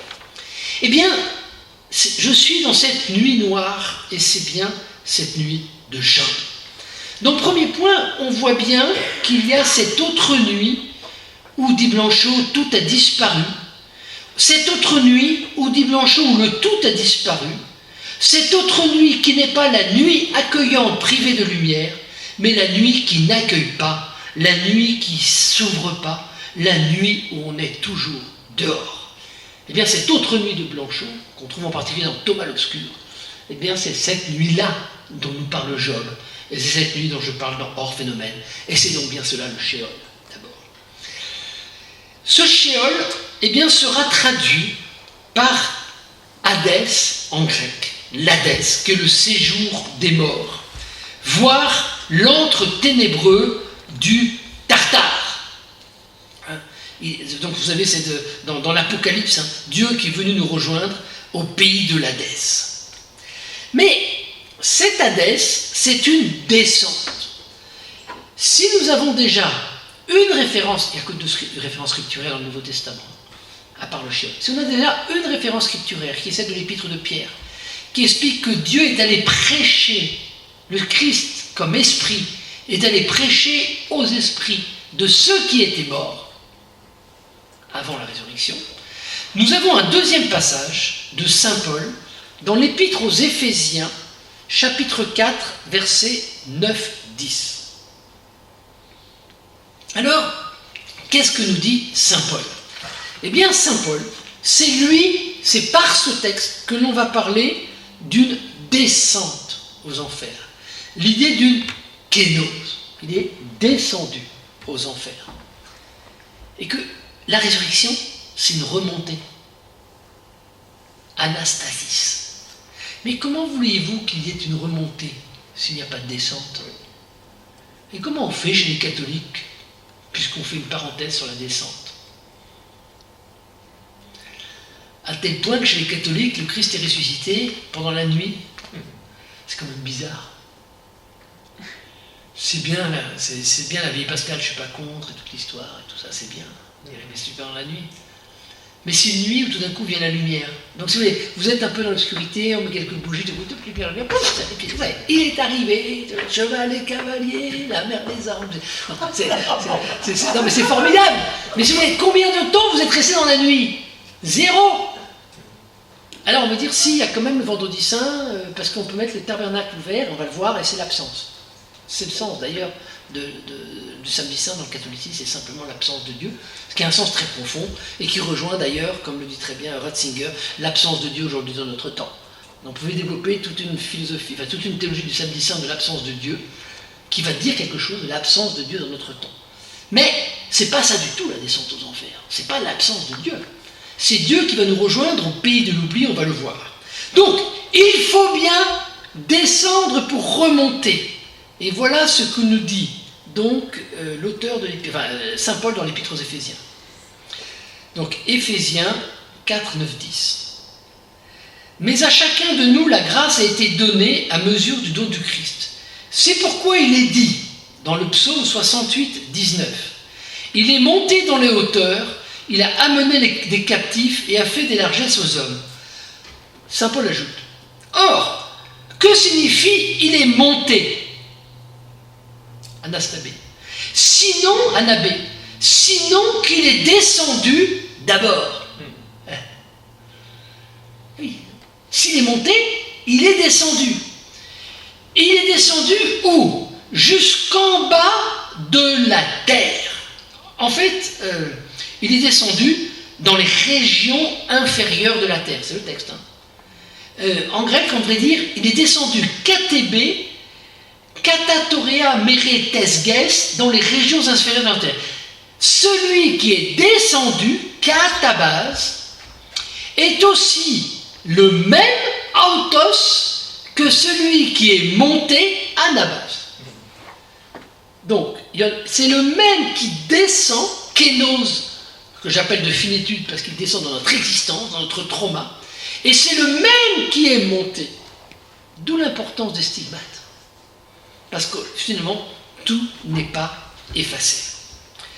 Donc, la kénose de Dieu, serait une kénose de finitude, mais une kénose qu'il ne faut pas simplement entendre comme la kénose du Fils, mais comme la kénose de Dieu même, comme une kénose de la Trinité.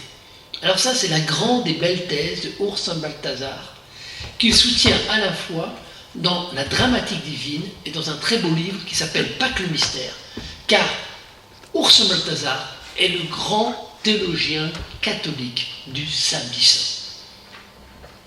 Sauf que le samedi saint de Saint Balthazar, c'est la descente dans l'enfer, et non pas dans les enfers. Très influencé par Adrienne von Spir. Et c'est vrai que Balthazar a une théologie du salut qui est vraiment une théologie plutôt de la rédemption plutôt que de la solidarité. Alors, voilà ce que dit Balthazar. Il dit qu'il n'y a pas que le Fils qui est descendu aux enfers, c'est un oui à la kénose originelle du Père qui réunit la toute-puissance et l'impuissance. Donc, il va appeler ça la kénose originelle, la ur-kénosis, ce qui fait que c'est Dieu qui devient totalement absent. Et ça, c'est extrêmement important. Cette absence d'un total de Dieu. Ça ne veut pas dire qu'il est mort, mais ça veut dire qu'en tout cas, il n'y a plus. Et le fait de dire qu'il n'y a plus de Dieu, c'est extrêmement important, comme je vous l'ai dit ce matin. Parce que le chrétien, le croyant, doit savoir penser ce que serait sa vie sans Dieu pour être croyant. Voilà. En ce sens, la kénose, pour moi, n'est pas que la kénose de l'alliance, ainsi que l'appelle Urs Balthazar, mais c'est une kénose de finitude. Car on ne peut pas dire, avec Urs Balthazar, seulement que l'enfer, dans la descente aux enfers, est constitué par le péché en soi ou l'autoconsomption du mal pur. Donc, pour Balthazar, c'est très clair, la descente aux enfers du samedi saint, c'est la descente au plus bas du péché de l'homme. Et moi je dis pourquoi pas, mais qu'est-ce qu'on fait de nos traumas? Mais il ajoute, et c'est très beau, il dit, mais dans cette descente, le Christ est devenu amorphe, sans forme. Parce qu'il a perdu toutes les formes, rejoindre qui? Adam, Adama, celui qui est tiré de la terre, qui est un Réphaïm. Et Réphaïm, ça veut dire privé de force. Et c'est précisément, c'est Balthazar qui le dit, parce qu'il est privé de force que dans l'icône de la descente aux enfers, le Christ le tient par le poignet et non pas par la main. Car la main ne serait pas capable, d'une certaine manière, de tenir la force de Dieu.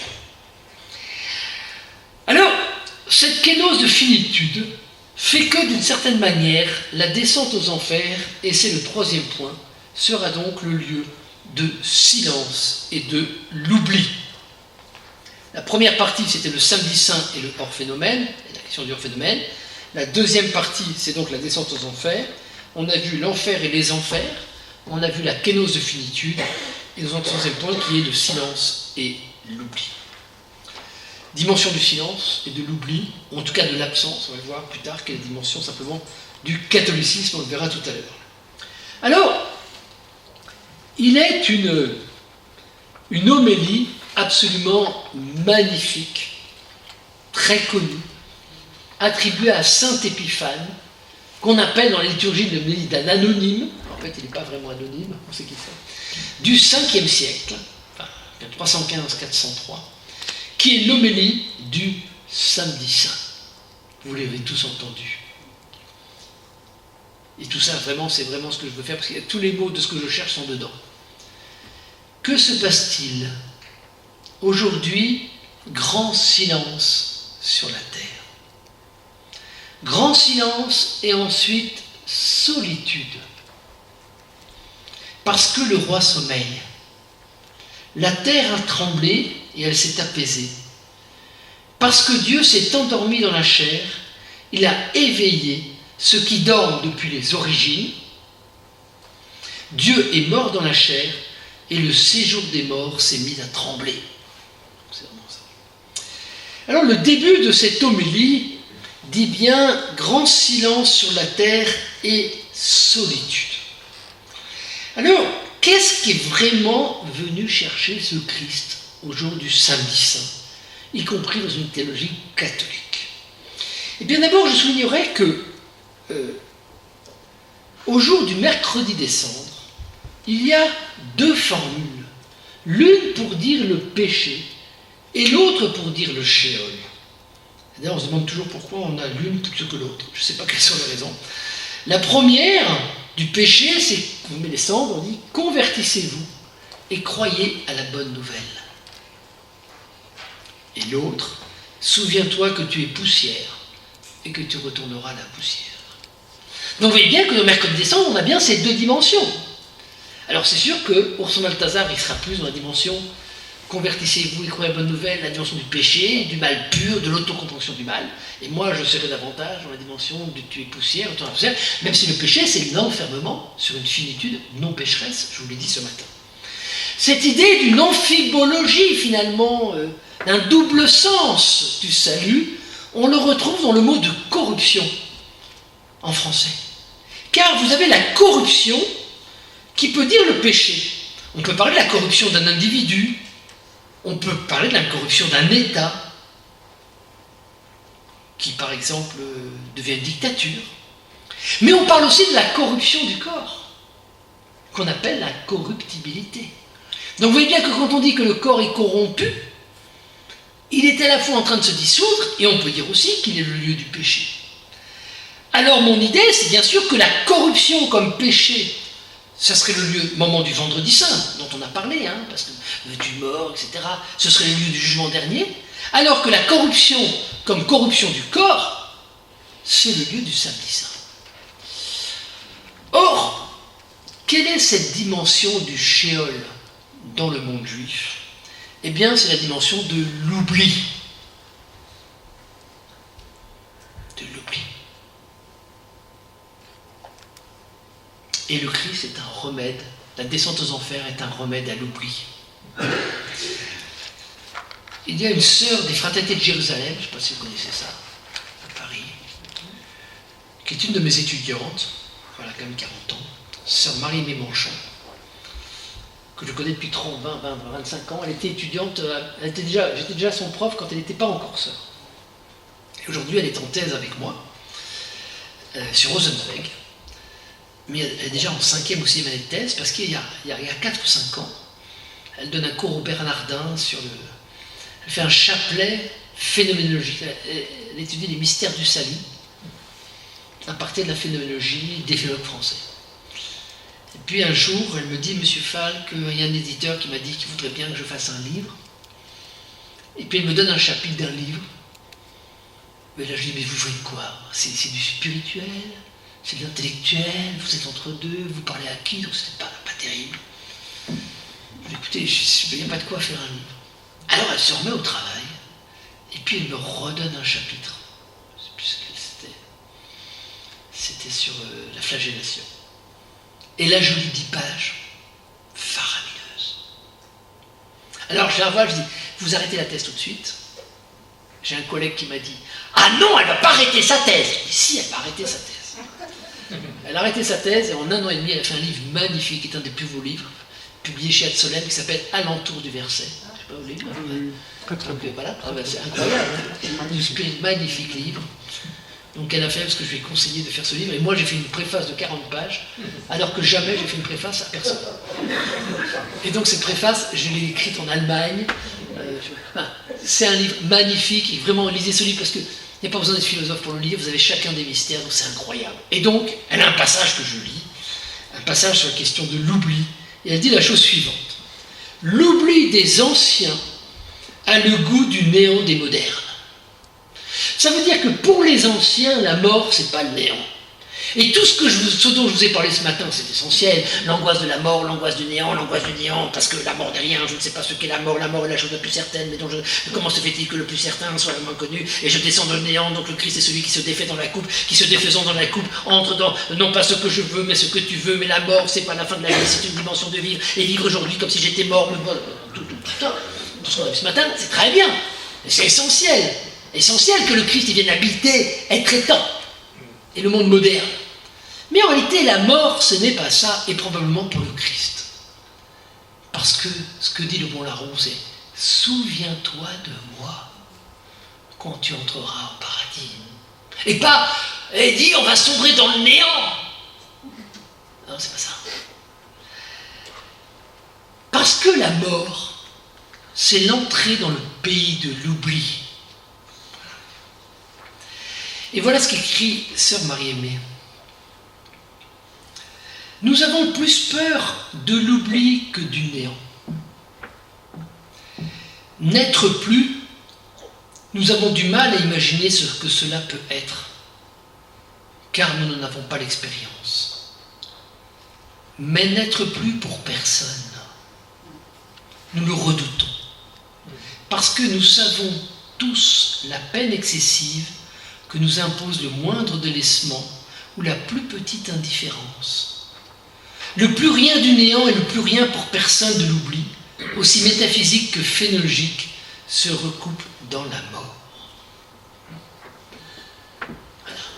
Alors que le vendredi saint était le lieu de le n'être plus comme acte de sombrer dans un néant, au point que le Christ s'adresse toujours à son Père, mais sombre dans le néant de l'angoisse de la mort, de la question du sens, comme animal métaphysique, eh bien le samedi saint, c'est celui qui vient rejoindre non pas le n'être plus de l'angoisse, mais de le n'être plus pour personne, c'est-à-dire le n'être plus de l'oubli, bien plus fondamental.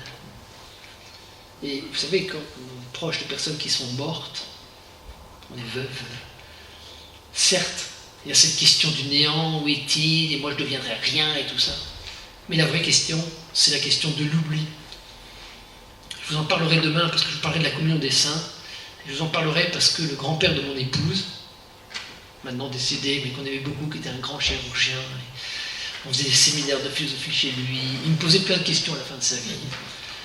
Et il m'a dit un jour, il m'a dit, mais Emmanuel, grand-mie, sa femme, je la sens plus, j'entends plus sa voix. J'ai des photos, mais il était terrifié par ce moment de l'oubli.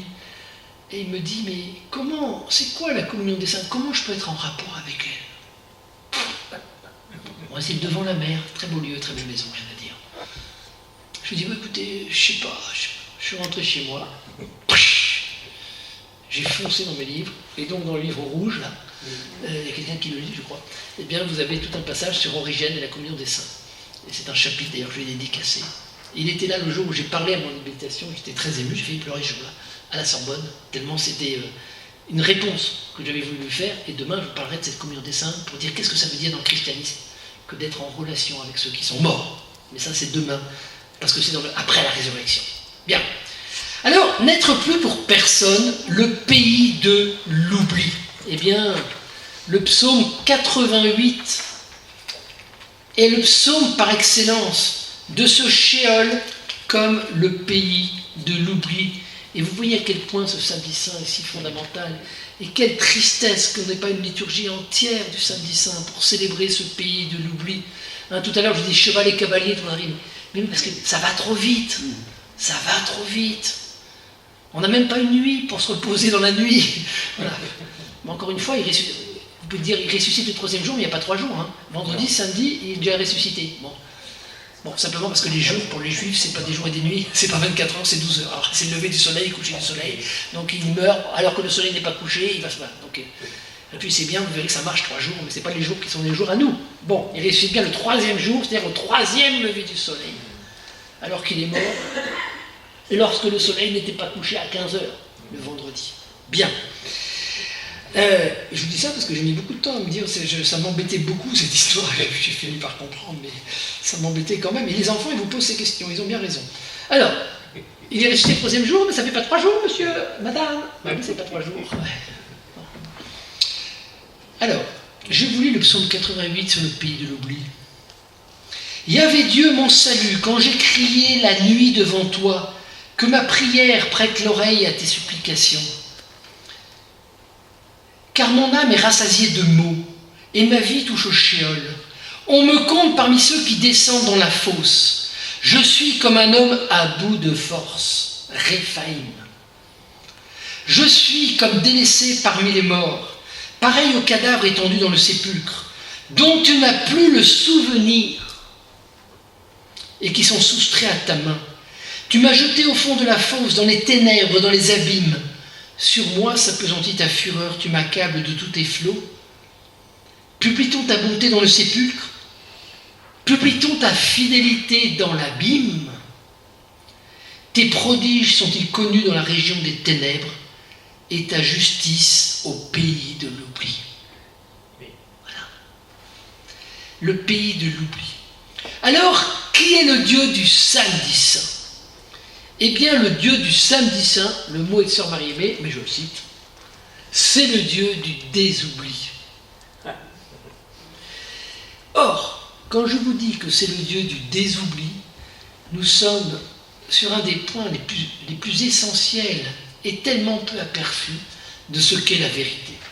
Car la vérité, en grec, se dit aletheia. Et Martin Heidegger n'a cessé de dire qu'il fallait revenir vers la vérité comme aletheia, chez les présocratiques ou avant Platon, avant Socrate. C'est-à-dire la vérité comme dévoilement. Contraire à la vérité comme adéquation de l'esprit de la chose, la vérité comme exactitude. Et Heidegger dit la vérité c'est ce qui se dévoile, aletheia, parce que l'été veut dire le voile. Et donc la vérité c'est le dévoilement, c'est-à-dire l'acte de lever le voile. Et c'est vrai que c'est le sens grec de la vérité. Il y a un deuxième sens de la vérité, davantage chrétien, qui est la vérité comme révélation, apocalypsis. Et Jean-Luc Marion, dans son dernier livre sur la révélation, base tout ce livre sur cette question. Ça vient d'ailleurs d'un autre auteur qui s'appelle Jean Violac, un jeune plus jeune, et qui dit que la vérité en christianisme, ce n'est pas le dévoilement, c'est la révélation, apocalypsis. Mais il y a un sens encore plus profond de la vérité de Dieu. Au jour du samedi saint, Dieu est désoubli, parce que l'été, en grec, ça veut dire oubli. J'ai même une amie, une dame qui est prof de latin et de grec, à qui je lui ai parlé du samedi saint. Et après j'en ai parlé, elle me dit j'en ai pas dormi de la nuit. Je dis quoi? Elle me dit je ne comprends pas comment j'ai jamais dit à mes élèves que la vérité c'était le désoubli. Parce qu'elle disait tout le temps la vérité c'est le dévoilement à l'étéia. Mais l'été c'est d'abord l'oubli. Le fleuve du l'été. C'est le sens d'ailleurs, c'est le sens d'ailleurs de l'oubli. Bon, c'est pas moi ce que j'ai mis ça, c'est pas grave. Dans la dernière page de la République de Platon. Ah, c'est comme les enfers. Qu'est-ce qui se passe? Eh bien, ils arrivent auprès d'un fleuve qui s'appelle le fleuve Amélès, qui est la plaine de l'oubli. Et voilà ce qui arrive, c'est les dernières lignes de la République de Platon, monde grec. Une fois ce passage effectué par leur bande, tous sans exception, se mirent en route vers la plaine du l'été, de l'oubli, par une terrible et suffocante chaleur. Et de fait, ce lieu était vide d'arbres et de tout ce que produit la terre, comme un tohu-vabohu. Ils dressèrent ensuite leur tente le long du fleuve Amélès, pays de l'oubli. Donc aucun récipient ne peut retenir l'eau. Or, c'était pour tous une nécessité d'avoir bu de cette eau, une quantité mesurée. Mais ceux que la prudence ne sauvegarde point en boivent plus que la mesure, et chaque fois qu'on en boit, on oublie tout. Donc, qu'est-ce que la mort véritable? Eh bien, la mort véritable n'est pas simplement le néant, mais c'est le lieu de l'oubli. Et Dieu, au jour du samedi saint, avec le Christ qui descend, et avec le Père et l'Esprit Saint, il descend dans le pays de l'oubli pour dire « Moi, je ne t'oublierai pas, car voici, je t'ai gravé sur les paumes de mes mains. » Ézéchiel 49, 15. « Moi, je ne t'oublierai pas. Voici, je t'ai gravé sur les paumes de mes mains. » Alors ça, c'est l'oubli. Alors qu'en est-il maintenant du silence dans le samedi saint? Eh bien, le silence est fondamental. Je reviens vers l'hymne de Saint Épiphane, l'hymne du samedi saint. Que se passe-t-il? Aujourd'hui, grand silence sur la terre, grand silence et solitude, parce que le roi sommeille. Eh bien, ce silence, c'est le silence des enfers. C'est pas le silence du cri. C'est pas le silence du déchirement. C'est le silence de l'oubli, où on n'est plus rien pour personne. En ce sens, il est un silence qui n'est pas simplement le mutisme, qui est le refus de parler. Et je vais vous parler ici du silence du trauma. Qui n'est pas simplement l'aphasie, qui n'est pas simplement le mutisme, qui est le refus de parler. Qui n'est pas simplement l'aphasie, le fait de ne plus pouvoir parler. Mais qui n'est pas non plus l'apophase, à savoir l'au-delà de toute parole, comme donnait l'aéropagite, la théologie apophatique, mais le silence du samedi saint est le silence de la bouche bée, ce que j'appelle le silence de la bouche bée. C'est-à-dire le silence de la sidération, où quelque chose m'arrive, mon enfant est mort, il est mort, on est séparés, j'ai un cancer, ma maison est détruite, et je ne parle plus parce que les moyens même de la parole ont disparu. Eh bien, dans cette double destruction du sujet phénoménalisant, moi qui phénoménalise le monde, et de l'horizon phénoménalisé, qui fait que tout est hors jeu, sauf moi, qui constate que je suis pourtant toujours là, eh bien, un nouveau sens de la révélation arrive à nous, qui n'est pas la parole, mais qui est la descente dans la mort, la descente dans le silence, la descente dans la chair. Joseph Ratzinger, le pape Benoît XVI, a écrit un très beau commentaire du Credo. Et voilà ce qu'il écrit dans ce commentaire du Credo, lorsqu'il commente « Il est descendu aux enfers ». Cela nous rappelle que la révélation de Dieu ne comprend pas seulement la parole de Dieu, mais aussi son silence. Dieu n'est pas seulement la parole intelligible qui vient à nous. Il est aussi le principe mystérieux et muet, inaccessible et inintelligible qui se dérobe à nous. Quatrième point, j'espère que ça va, vous tenez le coup ? Oui. Bon, ça va, 10 minutes, on aura fini. Quatrième point, absence et mort de Dieu. Absence et mort de Dieu. Alors je vous laisse écrire parce que vous avez tous fait une faute d'orthographe. Car je l'écris comme Lacan, je ne sais pas si on a. Absence, AB-sens, S-E-N-S. Ah bon. Mais oui, parce que l'absence de Dieu est une absence. Une perte de sens. L'absolu non-sens. Alors, effectivement, dans la théologie catholique, ce qui caractérise le samedi saint, c'est l'absence de Dieu. Pas tellement la descente aux enfers, et c'est essentiel. Et cette absence de Dieu est essentielle, pourquoi ? Eh bien parce que, justement, Dieu meurt. Et la question est de savoir quel est le Dieu qui meurt. Je vous le dirai demain, donc je ne vais pas tout dire maintenant, sur cette mort de Dieu. Mais c'est le Dieu tout entier qui meurt, et pas simplement le Fils, nous en parlerons demain. Et en ce sens, eh bien, l'absence de Dieu, c'est un Dieu qui vient rejoindre nos absences. Alors ce mot d'absence est très intéressant parce qu'on peut dire qu'on a des absences. On a des trous de mémoire.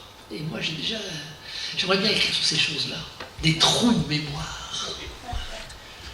C'est terrible de ne plus avoir de mémoire, parce que ça arrive, parfois on peut faire un petit clac, c'est plus quoi. Et sans mémoire, on est perdu, on n'est plus rien. C'est Paul Ricoeur qui a beaucoup écrit sur la reconnaissance, la mémoire, l'histoire, l'oubli. Le trou de mémoire, c'est aussi comme le trou du trauma. C'est du traumatisme. Et nous avons dans notre existence des trous. Et nous ne pouvons que tourner autour des trous. L'image que j'utilise, même, c'est comme un tissu avec des trous de cigarettes. Et on a tous des trous de cigarettes. La mort de son mari, la perte d'un enfant, une séparation, voilà. Et ces trous, ils sont là. Ils sont là pour toujours. Nous tournons autour des trous. Nous ne descendrons pas dans le trou, parce que si on descend dans le trou, on n'est pas sûr de remonter. Donc, qu'est-ce que dans ce trou ? Et donc, nous contournons le trou. Nous contournons le traumatisme. En ce sens, eh bien, l'offrande du samedi saint, ce n'est pas l'offrande d'un vide à remplir, mais c'est un trou à jamais béant. Dieu est celui qui entre dans cette absence du sens. et qui vient nous rejoindre au plus profond de nos absences, c'est-à-dire de ces lieux auxquels nous n'avons pas accès et auxquels nous n'aurons jamais accès, qui sont ces noyaux de solitude et qui sont pourtant les lieux qui nous constituent en propre, qui sont ces lieux qui permettent de dire à Gabriel Marcel, dire je t'aime, c'est dire toi tu ne mourras pas. Parce que ce que je me souviens de toi, c'est ça. Et moi je pense que vous savez,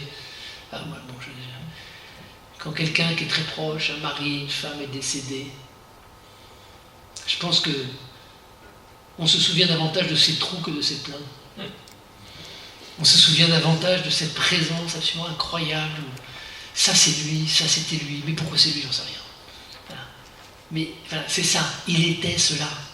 Parce que ces lieux-là de nos traumas, ces lieux-là de nos fêlures, nous constituent de façon beaucoup plus profonde que les lieux, je ne dis pas que les lieux de la réjouissance n'existent pas, mais qui nous constituent de façon profonde, parce que ce sont les lieux de l'inaccessible.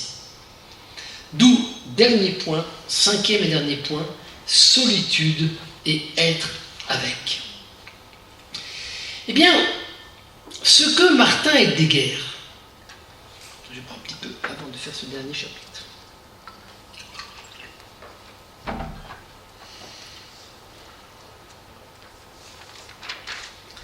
ce que Martin Heidegger dit à propos de la mort, il faut le dire du trauma. Nous n'expérimentons, je lis Heidegger dans les traitants, nous n'expérimentons pas véritablement le mourir des autres, tout au plus les y assistons-nous seulement. Et peut-être peut-on dire, nous n'expérimentons pas véritablement le trauma des autres, tout au plus les assistons-nous seulement. En ce sens, dans le mourir, comme dans le trauma, je suis seul. Je suis seul. Et c'est là cette phrase de Rainer Maria Rilke que j'ai évoquée tout à l'heure. Donc nous sommes dans Lettre à un jeune poète, dans la lettre datée du 14 mai et du 12 août 1904, vous savez, les lettres à M. Capus, magnifique texte, où, de façon absolument originale, Rainer Maria Rilke dit que nous sommes constitués de cette solitude. Bref, la solitude n'est pas privative, elle est positive. On pense toujours que la solitude, ce que dit Heidegger sur ce point, on pense toujours que la solitude c'est le retrait des autres. Être seul, c'est être sans les autres. Mais non, positivement, être seul, c'est être soi-même seul. Pas forcément sans les autres. Nous confondons la solitude et le solipsisme. Le solipsisme, c'est être enfermé sur soi. La solitude, c'est pas être enfermé sur soi. Et si Husserl a eu raison d'accuser Descartes de solipsisme, parce que quand je dis je pense, donc je suis, je doute de tout ce que je pense, donc je suis un être pensant, je suis moi-même seul dans ma pensée, très bien, solipsisme. Alors il faut que l'autre soit là, très bien. Mais à force de parler de solipsisme et donc de la besoin d'autrui, on a oublié la solitude. Bien sûr que Rousseau a écrit des rêveries d'un promeneur solitaire, mais le promeneur solitaire, c'est celui qui se retire de la société. Mais la solitude, c'est pas le solitaire qui se retire de la société. Bien sûr que Martin Heidegger a parlé de l'essolement, on est soi-même seul, mais l'essolement, c'est pas la solitude, parce qu'on est seul par rapport aux autres. Je vous parle de la solitude, solitudo, qui vient de la solitude, c'est le même mot que solidité. Cette solidité de ce noyau impossible à concasser. Voilà ce que dit Rainer Maria Rilke dans sa lettre à M. Capus, c'est magnifique. Nous sommes solitude, wir sind einsam, et il vaut mieux partir de là. On peut s'illusionner et faire comme s'il n'en était pas ainsi, c'est tout. Mais il vaut bien mieux comprendre que nous sommes seuls. Il vaut mieux tout simplement partir de là. Aimer n'est rien d'abord qui signifie se fondre, se donner et s'unir à une seconde personne. L'amour consiste en ce que deux solitudes se protègent l'une l'autre, se délimitent et se saluent. L'amour, c'est deux solitudes qui se congratulent l'une l'autre. En ce sens, nous ne nous aimons pas par cela même que nous pouvons partager, nous nous aimons par notre impartageable. J'ai rien contre les groupes de partage, j'ai tellement participé à des groupes de partage, même si je pense que le fort intérieur a de l'importance, le fort interne, je ferme la parenthèse. Mais d'une certaine manière, s'aimer, c'est pas partager. Ça, c'est bien au début.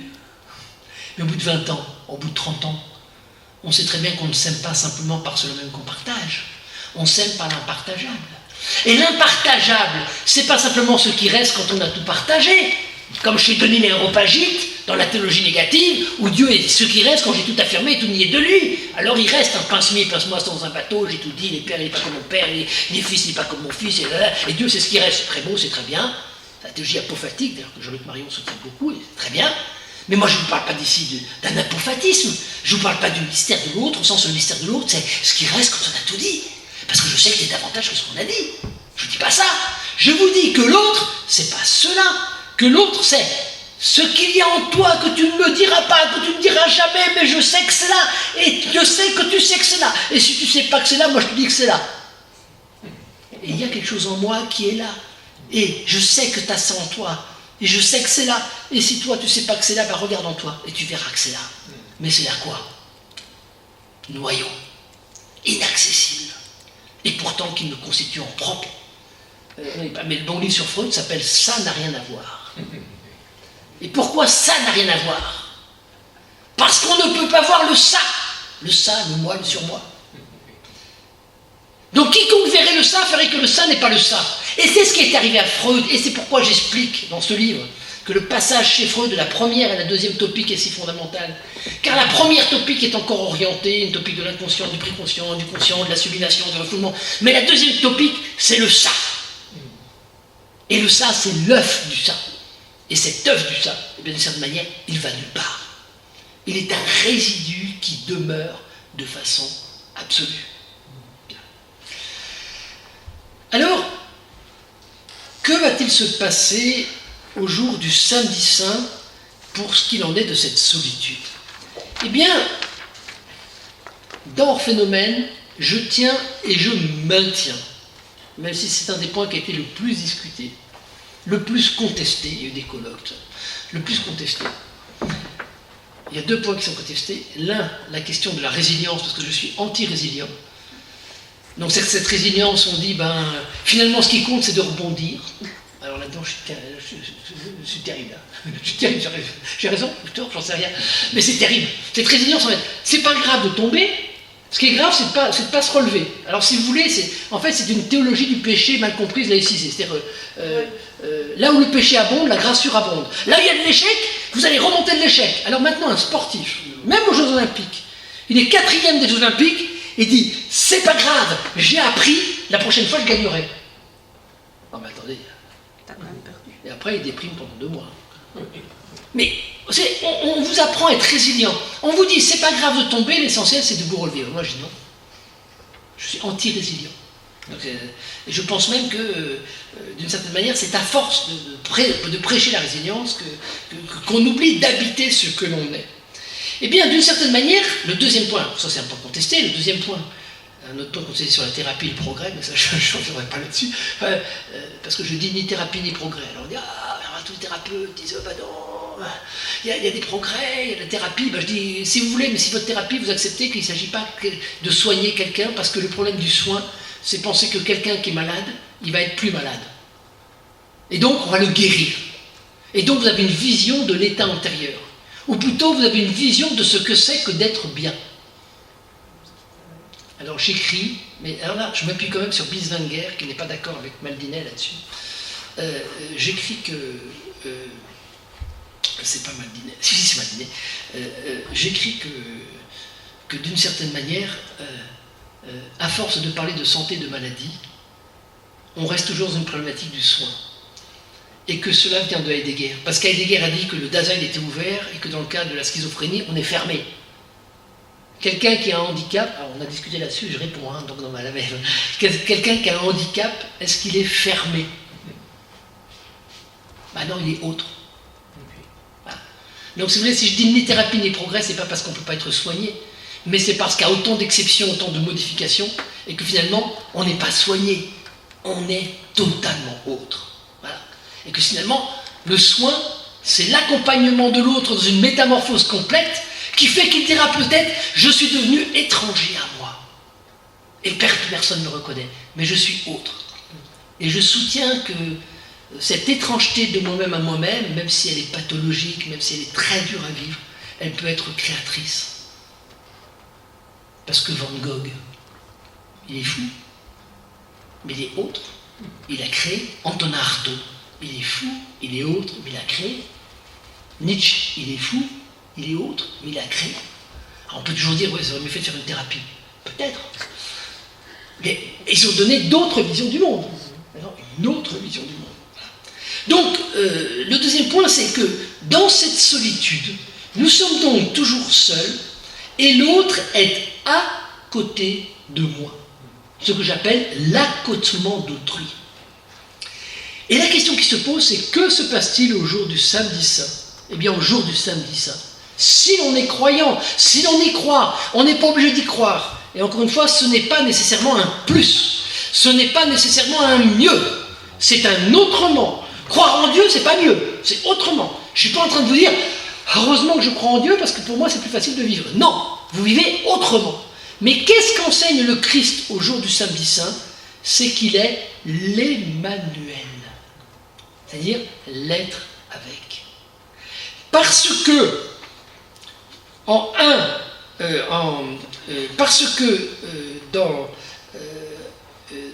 Galates 2:20, il est dit, ce n'est plus moi qui vis, c'est le Christ qui vit en moi. Il y a de l'autre en moi. Et c'est précisément cette métamorphose qui sera celle demain de la résurrection. Parce que quand je vous dis aujourd'hui qu'il y a autant d'exceptions, autant de transformations, et que finalement le trauma me rend totalement autre à moi-même, quel lien y a-t-il entre la transformation dans le hors-phénomène et la métamorphose dans la résurrection? Alors, le problème, c'est que je n'ai pas répondu à cette question. Parce que j'ai écrit un livre qui s'appelle Métamorphose de la finitude et un livre qui s'appelle Hors-phénomène. Mais c'est fondamental. Il y a des gens qui écrivent sur le texte et ils disent c'est un penseur de la métamorphose, et maintenant c'est un penseur de la métamorphose philosophique et pas simplement théologique. C'est-à-dire que l'idée que tout se transforme, c'est vrai aussi pour moi-même. Alors, c'est à partir de là que Dieu vient, parce qu'il est avec moi. Ce n'est pas le lieu du retournement, c'est le lieu de la présence à. Lui est avec, l'autre est à côté. Je vous lis le psaume 16, versets 10-11.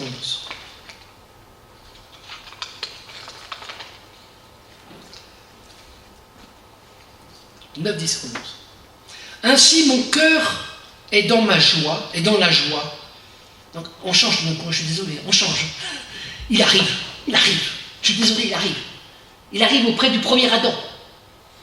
Mon cœur est dans la joie, mon âme est dans l'allégresse. Mon corps lui-même repose en sécurité, car tu ne livreras pas mon âme au cheval.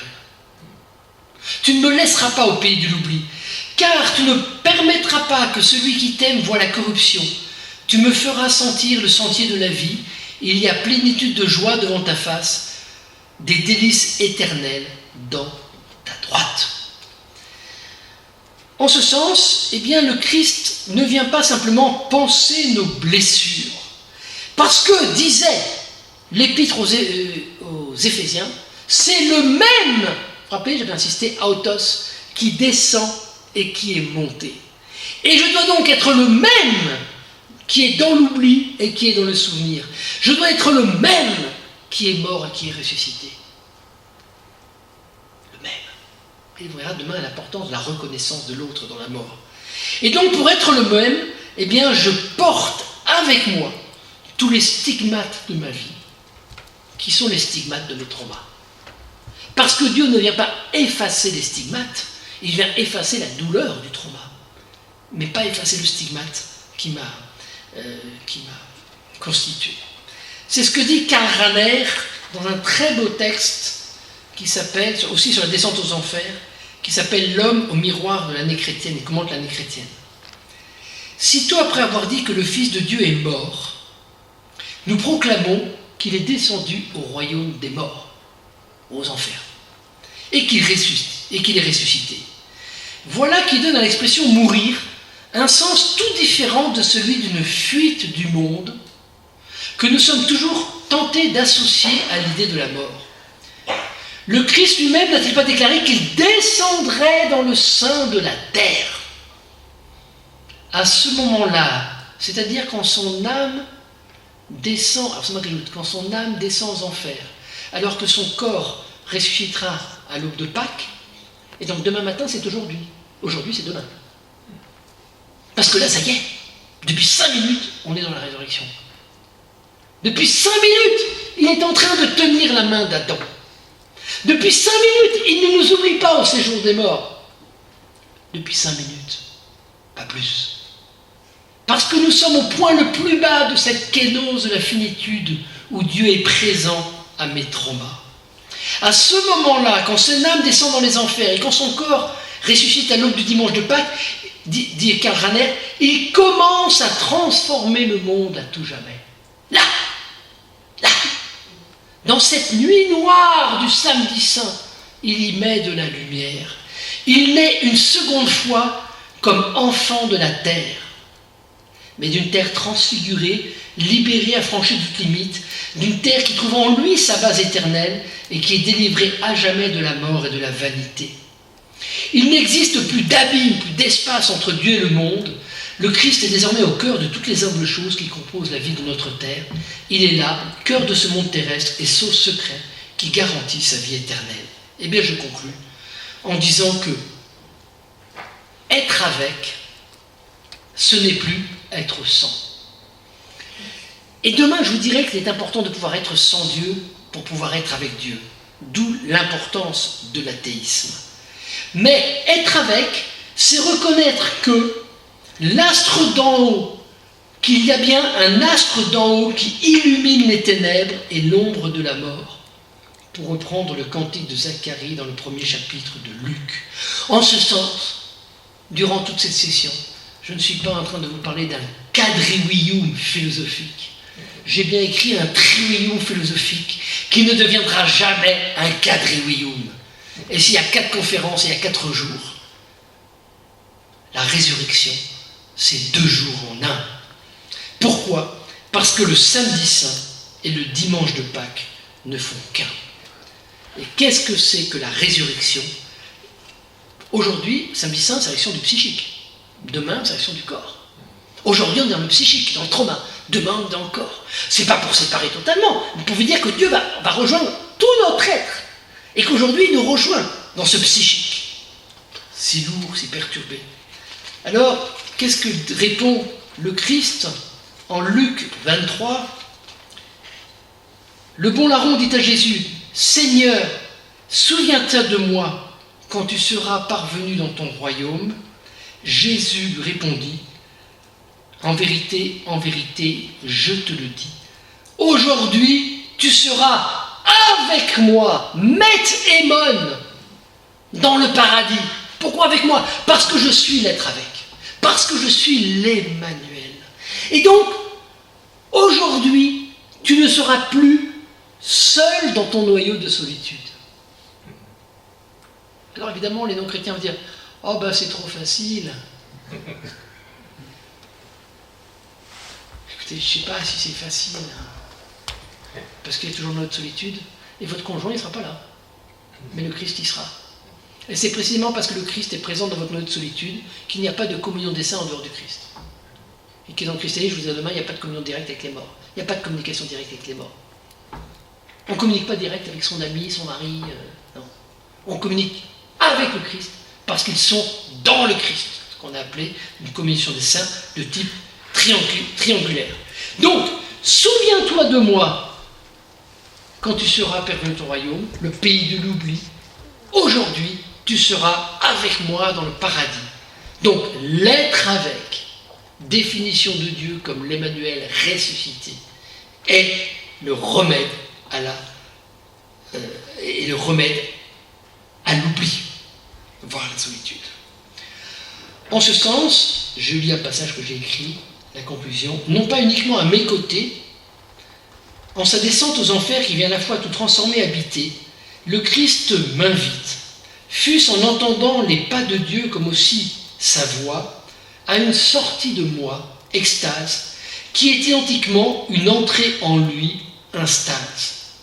Adam, le sans force ou le privé de force, Réphaïm, en guise de premier homme comme oublié et reclus au fond de l'Hadès ou de son trauma, hors phénomène, reçoit la force de celui qui, rendu à la vie par l'Esprit, l'épître de Pierre, n'en laissera pas un être abandonné. Et je vous lis pour finir l'homélie de saint Épiphane du grand samedi saint, un long passage.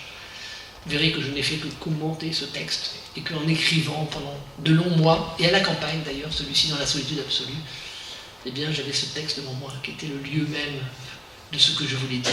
Et vous allez entendre silence, solitude, réveil. Un grand silence règne aujourd'hui sur la terre. Un grand silence et une grande solitude. Un grand silence parce que le roi dort. La terre a tremblé et s'est calmée parce que Dieu s'est endormi dans la chair et qu'il est allé réveiller ceux qui dormaient depuis des siècles. Mais comme par son avènement, le Seigneur voulait pénétrer dans les profondeurs, Adam, premier père et premier mortel, captif plus longtemps que tout autre, entendit le premier des pas du Seigneur. Il reconnut la voix, rappelez la voix et le corps ce matin, il reconnut la voix de celui qui cheminait dans la prison. Alors le Seigneur entra, tenant les armes victorieuses de la croix. Il saisit la main du premier homme et lui cria « Éveille-toi, ô toi qui dors, relève-toi d'entre les morts, le Christ t'illuminera. Je suis ton Dieu, à cause de toi je suis devenu ton fils. Lève-toi, toi qui dormais. Je ne t'ai pas créé pour que tu restes ici captif de l'enfer. Relève-toi d'entre les morts, car je suis la vie des morts. Lève-toi, œuvre de mes mains, toi qui as été fait à mon image. Lève-toi, partons d'ici, car tu es en moi et je suis en toi. Je vous remercie.